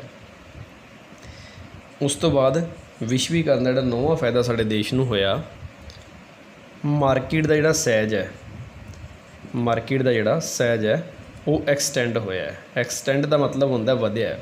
ਪਹਿਲਾਂ ਸਾਡੇ ਕੋਲ ਭਾਰਤ ਦੇ ਵਿੱਚ ਇੰਨਾ ਵੱਡਾ ਬਾਜ਼ਾਰ ਨਹੀਂ ਹੈਗਾ ਸੀ, ਕਿਉਂਕਿ ਸਾਡੇ ਕੋਲ ਪ੍ਰੋਡਕਟ ਬੜੇ ਲਿਮਟਿਡ ਸਨ। ਲੇਕਿਨ ਤੁਸੀਂ ਅੱਜ ਜਾਓਗੇ, ਜਗ੍ਹਾ ਜਗ੍ਹਾ ਤੁਹਾਨੂੰ ਮੋਲ ਖੁੱਲ੍ਹੇ ਮਿਲਣਗੇ, ਜਗ੍ਹਾ ਜਗ੍ਹਾ 'ਤੇ ਦੁਕਾਨਾਂ ਖੁੱਲ੍ਹੀਆਂ ਮਿਲਣਗੀਆਂ। ਤਾਂ ਬਹੁਤ ਸਾਰੇ ਜਿਹੜੀ ਕੰਪਨੀਆਂ ਭਾਰਤ ਦੇ ਵਿੱਚ ਆ ਚੁੱਕੀਆਂ ਨੇ, ਜਿਹਦੇ ਕਰਕੇ ਭਾਰਤ ਦੇ ਵਿੱਚ ਨਵੇਂ ਪ੍ਰੋਡਕਟਸ ਰੋਜ਼ ਦੀ ਰੋਜ਼ ਆ ਰਹੇ ਆ। ਤਾਂ ਜਿਹਦੇ ਨਾਲ ਸਾਡੀ ਮਾਰਕੀਟ ਦਾ ਜਿਹੜਾ ਸਾਈਜ਼ ਹੈ ਉਹ ਲਗਾਤਾਰ ਵੱਧਦਾ ਜਾ ਰਿਹਾ। ਇਸ ਤੋਂ ਇਲਾਵਾ ਗਲੋਬਲਾਈਜੇਸ਼ਨ ਦਾ ਇੱਕ ਫਾਇਦਾ ਇਹ ਵੀ ਹੋਇਆ ਕਿ reduce the headache of the government. ਔਰ ਕਿਤੇ ਨਾ ਕਿਤੇ ਸਾਡੀ ਜਿਹੜੀ ਸਰਕਾਰ ਦੀ ਸਿਰਦਰਦੀ ਹੈ ਉਹ ਕਾਫੀ ਹੱਦ ਤੱਕ ਘਟ ਗਈ ਹੈ, ਕਿਉਂਕਿ ਅੱਜ ਸਰਕਾਰ ਨੂੰ ਇਸ ਗੱਲ ਦੀ ਪਰਵਾਹ ਨਹੀਂ ਹੈਗੀ ਕਿ ਭਾਰਤ ਦੇ ਵਿੱਚ ਕੋਈ ਪ੍ਰੋਡਕਟ ਤਿਆਰ ਹੋ ਰਿਹਾ ਜਾਂ ਨਹੀਂ ਹੋ ਰਿਹਾ। ਕਿਉਂਕਿ ਭਾਰਤ ਸਰਕਾਰ ਨੇ ਬਾਹਰੋਂ ਕੰਪਨੀਆਂ ਬੁਲਾ ਰਹੀਆਂ, MNC ਕੰਪਨੀਆਂ ਭਾਰਤ 'ਚ ਆ ਗਈਆਂ ਨੇ। ਤਾਂ ਅੱਜ ਕੰਪਨੀਆਂ ਹੀ ਦੇਸ਼ ਨੂੰ ਚਲਾ ਰਹੀਆਂ ਨੇ, ਲੋਕਾਂ ਦੇ ਖਾਣ ਪੀਣ ਦੇ ਪ੍ਰੋਡਕਟਸ ਨੂੰ। ਕਿਸੇ ਪ੍ਰਕਾਰ ਦੀ ਸਾਡੇ ਕੋਲ ਕਮੀ ਨਹੀਂ ਹੈਗੀ। ਸਾਡੇ ਕੋਲ ਹਰ ਤਰ੍ਹਾਂ ਦੇ ਜਿਹੜੇ ਪ੍ਰੋਡਕਟਸ ਨੇ ਉਹ ਕੰਪਨੀਆਂ, ਫਿਨਿਸ਼ ਗੁੱਡਸ ਨੇ, ਜਿਹੜੀਆਂ ਬਣੀਆਂ ਬਣਾਈਆਂ ਚੀਜ਼ਾਂ ਨੇ ਉਹ ਸਾਡੇ ਤੱਕ ਪਹੁੰਚ ਰਹੀਆਂ ਨੇ। ਤਾਂ ਇਸ ਤੋਂ ਇਲਾਵਾ ਸਿਕਿਉਰਿਟੀ ਦਾ ਜਿਹੜਾ ਪਰਪਸ ਹੈ ਉਹ ਵੀ ਕਾਫੀ ਹੱਦ ਤੱਕ ਘਟ ਗਿਆ। ਹੁਣ ਸਾਡੇ ਕੋਲ CCTV ਕੈਮਰੇ ਆ ਚੁੱਕੇ ਹੈ, ਹਾਈ ਲੈਵਲ ਦੀ ਟੈਕਨੀਕ ਆ ਚੁੱਕੀਆਂ ਨੇ, ਹਾਈਕ ਕਰਨ ਦਾ ਸਿਸਟਮ ਪਤਾ ਲੱਗ ਚੁੱਕਿਆ ਹੈ। ਤਾਂ ਇਹਦੇ ਨਾਲ ਕਾਫੀ ਹੱਦ ਤੱਕ ਸਰਕਾਰ ਹੈ ਜਿਹੜੀ ਉਹ ਕਿਸੇ ਵੀ ਪ੍ਰਕਾਰ ਦੇ ਕ੍ਰਾਈਮ ਨੂੰ ਹੋਣ ਤੋਂ ਜਲਦੀ ਰੋਕ ਸਕਦੀ ਹੈ। ਉਹਦੇ ਬਾਰੇ ਖੂਫੀਆ ਜਿਹੜੀਆਂ ਟੀਮਾਂ ਨੇ ਉਹ ਬਾਹਰਲੇ ਦੇਸ਼ਾਂ ਦੀ ਟੈਕਨੀਕ ਹਾਇਰ ਕਰਕੇ ਸਿਕਿਉਰਿਟੀ ਦੇ ਪਰਪਸ ਤੋਂ ਅੱਜ ਅਸੀਂ ਦੇਖਿਆ ਜਾਵੇ ਬਹੁਤ ਜ਼ਿਆਦਾ ਸਿਕਿਉਰ ਆ। ਘਰਾਂ ਦੇ ਵਿੱਚ ਸਾਡੇ ਅੱਜ CCTV ਕੈਮਰੇ ਲੱਗ ਚੁੱਕੇ ਆ, ਦੁਕਾਨਾਂ 'ਚ ਲੱਗ ਚੁੱਕੇ ਆ।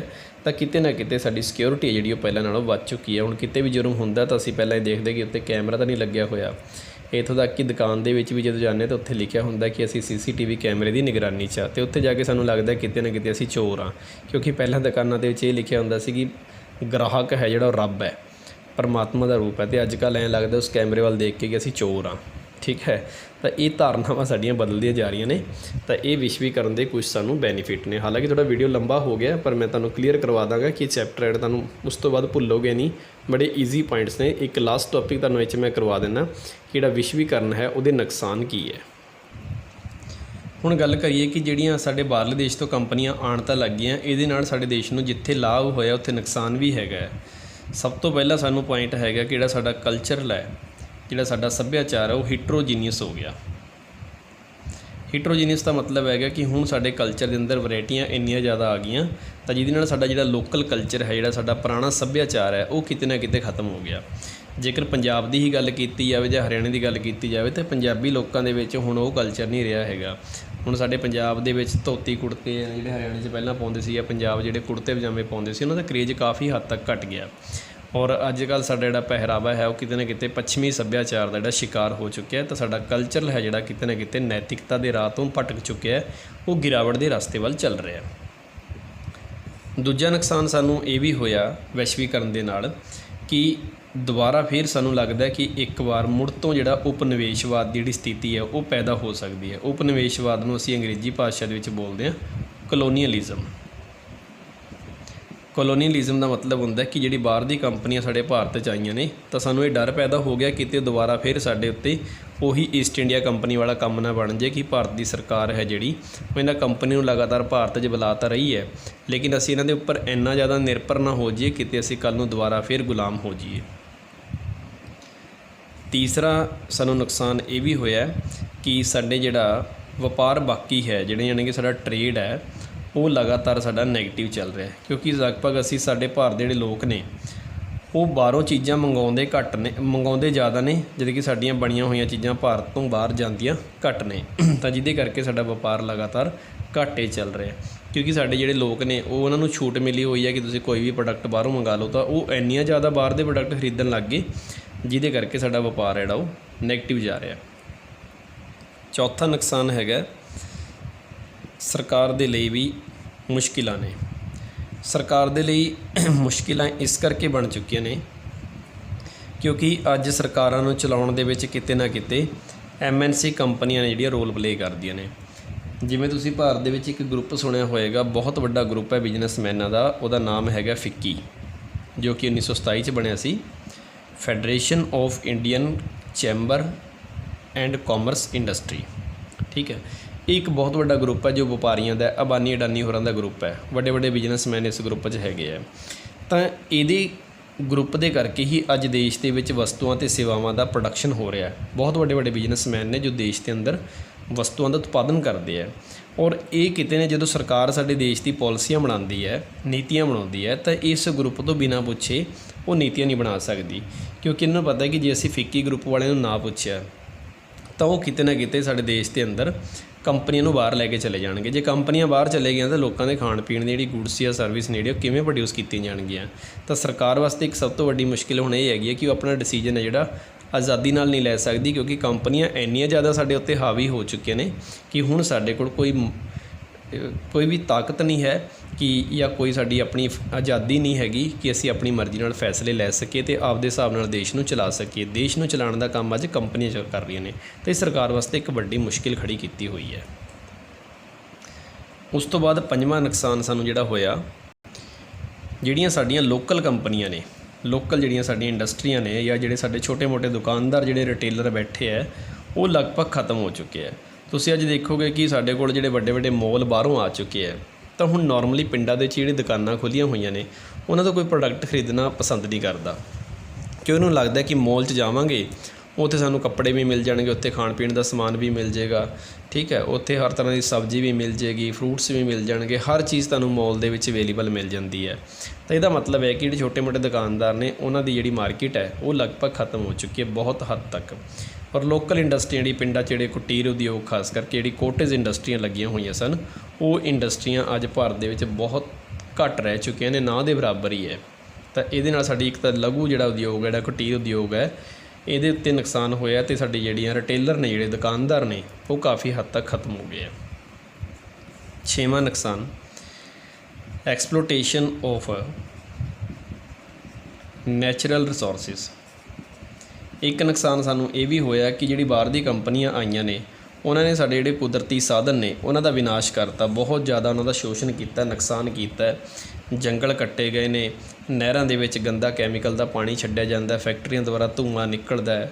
ਤਾਂ ਕੰਪਨੀ ਨੂੰ ਆਪਣੇ ਲਾਭ ਨਾਲ ਮਕਸਦ ਹੈ ਕਿ ਸਾਡਾ ਪ੍ਰੋਫਿਟ ਕਿੰਨਾ ਹੋਏਗਾ, ਉਹਨੂੰ ਇਸ ਚੀਜ਼ ਨਾਲ ਮਤਲਬ ਨਹੀਂ ਹੈਗਾ ਕਿ ਵਾਤਾਵਰਣ ਖਰਾਬ ਹੋ ਰਿਹਾ, ਲੋਕਾਂ ਦੀ ਸਿਹਤ ਦੇ ਨਾਲ ਖਿਲਵਾੜ ਹੋ ਰਿਹਾ। ਤਾਂ ਉਹਨਾਂ ਨੂੰ ਇਹਨਾਂ ਚੀਜ਼ਾਂ ਨਾਲ ਕੋਈ ਮਤਲਬ ਨਹੀਂ ਹੈਗਾ। ਫਿਰ ਆ ਗਿਆ ਇਸ ਤੋਂ ਬਾਅਦ ਭ੍ਰਿਸ਼ਟਾਚਾਰ, ਕਰਪਸ਼ਨ।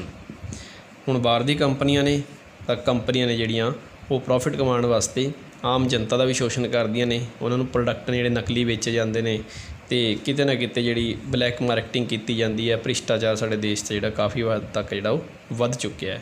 ਅਤੇ ਇਹ ਕੁਛ ਇੰਪੋਰਟੈਂਟ ਜਿਹੜੇ ਨੁਕਸਾਨ ਨੇ ਸਾਡੇ ਵਿਸ਼ਵੀਕਰਨ ਕਰਕੇ ਸਾਨੂੰ ਹੋ ਰਹੇ ਹੈ। ਇਸ ਤੋਂ ਬਾਅਦ 8ਵਾਂ ਨੁਕਸਾਨ ਸਾਨੂੰ ਇਹ ਵੀ ਹੋਇਆ ਕਿ ਬਾਹਰ ਦੀ ਕੰਪਨੀਆਂ ਜ਼ਿਆਦਾ ਆਉਣ ਦੇ ਕਰਕੇ ਸਾਡੇ ਦੇਸ਼ ਦੇ ਅੰਦਰ ਬੇਰੁਜ਼ਗਾਰੀ ਦੀ ਹਾਲਾਤ ਪੈਦਾ ਹੋ ਗਈ ਹੈ, ਕਿਉਂਕਿ ਇਹ ਕੰਪਨੀਆਂ ਖਾਸ ਕਰਕੇ ਟੈਕਨੋਲੋਜੀ ਦੇ ਬੇਸ 'ਤੇ ਕੰਮ ਕਰਦੀਆਂ ਨੇ, ਜਿਹਦੇ ਵਿੱਚ ਲੇਬਰ ਦਾ ਬਹੁਤ ਘੱਟ ਇਸਤੇਮਾਲ ਕੀਤਾ ਜਾਂਦਾ ਹੈ। ਤਾਂ ਇਸ ਕਰਕੇ ਸਾਡੇ ਭਾਰਤ ਦੇ ਅੰਦਰ ਜਿਹੜੀ ਬੇਰੁਜ਼ਗਾਰੀ ਹੈ ਉਹ ਲਗਾਤਾਰ ਪਹਿਲਾਂ ਨਾਲੋਂ ਬਹੁਤ ਜ਼ਿਆਦਾ ਵੱਧ ਚੁੱਕੀ ਹੈ। ਇਸ ਤੋਂ ਇਲਾਵਾ ਸਾਨੂੰ ਜਿਹੜਾ 9ਵਾਂ ਨੁਕਸਾਨ ਇਹਦੇ ਨਾਲ ਹੋਇਆ ਉਹ ਹੈਗਾ ਸਾਡਾ ਆਰਥਿਕ ਅਸਮਾਨਤਾ। ਆਰਥਿਕ ਅਸਮਾਨਤਾ ਦਾ ਮਤਲਬ ਇਹਨੂੰ ਅਸੀਂ ਅੰਗਰੇਜ਼ੀ 'ਚ ਬੋਲਾਂਗੇ ਇਕੋਨਮਿਕ ਇਨਇਕੁਅਲਿਟੀ।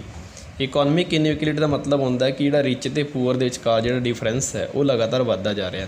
ਭਾਰਤ ਦੇ ਵਿੱਚ ਜਦੋਂ ਦਾ ਵਿਸ਼ਵੀਕਰਨ ਆਇਆ ਤਾਂ ਅਮੀਰ ਹੋਰ ਅਮੀਰ ਹੁੰਦਾ ਜਾ ਰਿਹਾ ਅਤੇ ਗਰੀਬ ਜਿਹੜਾ ਵਿਅਕਤੀ ਹੈ ਉਹ ਪਹਿਲਾਂ ਨਾਲੋਂ ਹੋਰ ਜ਼ਿਆਦਾ ਗਰੀਬ ਹੁੰਦਾ ਜਾ ਰਿਹਾ। ਉਸ ਤੋਂ ਬਾਅਦ ਜਿਹੜਾ ਵੈਲਫੇਅਰ ਦਾ ਕੰਸੈਪਟ ਸੀ ਉਹ ਲਗਭਗ ਅੱਜ ਖਤਮ ਹੋ ਗਿਆ। ਸਰਕਾਰਾਂ ਪਹਿਲਾਂ ਵਿਅਕਤੀ ਦੇ ਭਲੇ ਵਾਸਤੇ ਕੰਮ ਕਰਦੀਆਂ ਸੀ, ਲੇਕਿਨ ਅੱਜ ਕੱਲ੍ਹ ਉਹਨਾਂ ਨੇ ਸਾਰਾ ਕੁਝ ਪ੍ਰਾਈਵੇਟ ਕਰਤਾ, ਮੰਡੀਆਂ ਖੋਲ੍ਹਤੀਆਂ, ਡਿਮਾਂਡ ਅਤੇ ਸਪਲਾਈ ਦੇ ਉੱਤੇ ਪੂਰੀ ਅਰਥ ਵਿਵਸਥਾ ਛੱਡਤੀ ਹੈ। ਤਾਂ ਜਿਹਦੇ ਕਰਕੇ ਅੱਜ ਵੈਲਫੇਅਰ ਦੀ ਜਿਹੜੀ ਸਕੀਮਾਂ ਨੇ ਉਹ ਆਮ ਜਨਤਾ ਦੀ ਪਹੁੰਚ ਤੋਂ ਬਾਹਰ ਹੋ ਚੁੱਕੀਆਂ ਨੇ। ਲੇਬਰ ਦਾ ਬਹੁਤ ਜ਼ਿਆਦਾ ਸ਼ੋਸ਼ਣ ਕੀਤਾ ਜਾਂਦਾ ਹੈ। ਵੱਡੀ ਵੱਡੀ ਕੰਪਨੀਆਂ 5-5 ਹਜ਼ਾਰ ਰੁਪਏ 'ਚ 6-6 ਹਜ਼ਾਰ ਰੁਪਏ ਦੇ ਵਿੱਚ ਕੰਮ ਕਰਵਾਉਂਦੀਆਂ ਨੇ। ਤਾਂ ਤੁਸੀਂ ਦੇਖੋ ਕਿ ਦੇਸ਼ ਦਾ ਹਾਲ ਕੀ ਹੈ। ਤਾਂ ਇਹਨਾਂ ਸਾਰੇ ਕਾਰਨਾਂ ਕਰਕੇ ਸਾਨੂੰ ਲੱਗਦਾ ਕਿ ਜਿਹੜਾ ਵਿਸ਼ਵੀਕਰਨ ਹੈ ਉਹ ਕਿਤੇ ਨਾ ਕਿਤੇ ਸਾਡੇ ਵਾਸਤੇ ਇੱਕ ਅਭਿਸ਼ਾਪ ਹੈ। ਸਾਡੇ ਵਾਸਤੇ ਇਹਦੇ ਨੁਕਸਾਨ ਵੀ ਨੇ ਅਤੇ ਇਹਦੇ ਫਾਇਦੇ ਵੀ ਨੇ। ਤਾਂ ਉਮੀਦ ਕਰਦਾ ਕਿ ਸਾਰੇ ਹੀ ਵਿਊਵਰਸ ਨੂੰ ਜਿਹੜੀ ਇਹ ਵੀਡੀਓ ਹੈ ਉਹ ਪਸੰਦ ਆਈ ਹੋਏਗੀ ਅਤੇ ਤੁਸੀਂ ਇਸ ਵੀਡੀਓ ਨੂੰ ਵੱਧ ਤੋਂ ਵੱਧ ਸ਼ੇਅਰ ਕਰੋ, ਆਪਣੇ ਦੋਸਤਾਂ ਦੇ ਨਾਲ ਸ਼ੇਅਰ ਕਰੋ, ਗਰੁੱਪਸ ਦੇ ਵਿੱਚ ਭੇਜੋ ਤਾਂ ਕਿ ਉਹ ਵੀ ਇਸ ਪੜ੍ਹਾਈ ਦਾ ਜਿਹੜਾ ਲਾਭ ਹੈ ਉਹ ਉਠਾ ਸਕਣ। ਔਰ ਮੈਂ ਉਮੀਦ ਕਰਦਾ ਕਿ ਜੋ ਟੌਪਿਕ ਤੁਸੀਂ ਅੱਜ ਪੜ੍ਹਿਆ ਹੈ ਉਹ ਸ਼ਾਇਦ ਤੁਸੀਂ ਕਦੇ ਨਹੀਂ ਭੁੱਲੋਗੇ, ਕਿਉਂਕਿ ਇਹ ਟੌਪਿਕ ਹੈ ਜਿਹੜਾ ਇਸ ਨੂੰ ਬੜਾ ਬਰੀਫਲੀ ਸਮਝਣਾ ਪੈਂਦਾ। ਦੇਖਿਆ ਜਾਵੇ ਗੱਲਾਂ ਬਹੁਤ ਆਮ ਨੇ, ਪਰ ਇਹ ਸਮਝਾਉਣਾ ਅਤੇ ਸਮਝਣਾ ਇਹ ਆਪਣੇ ਆਪ ਦੇ ਵਿੱਚ ਇੱਕ ਚੈਲੰਜ ਹੈ। ਸੋ ਸਾਰੇ ਹੀ ਵਿਊਵਰਸ ਦਾ ਇੱਕ ਵਾਰ ਫਿਰ ਤੋਂ ਧੰਨਵਾਦ।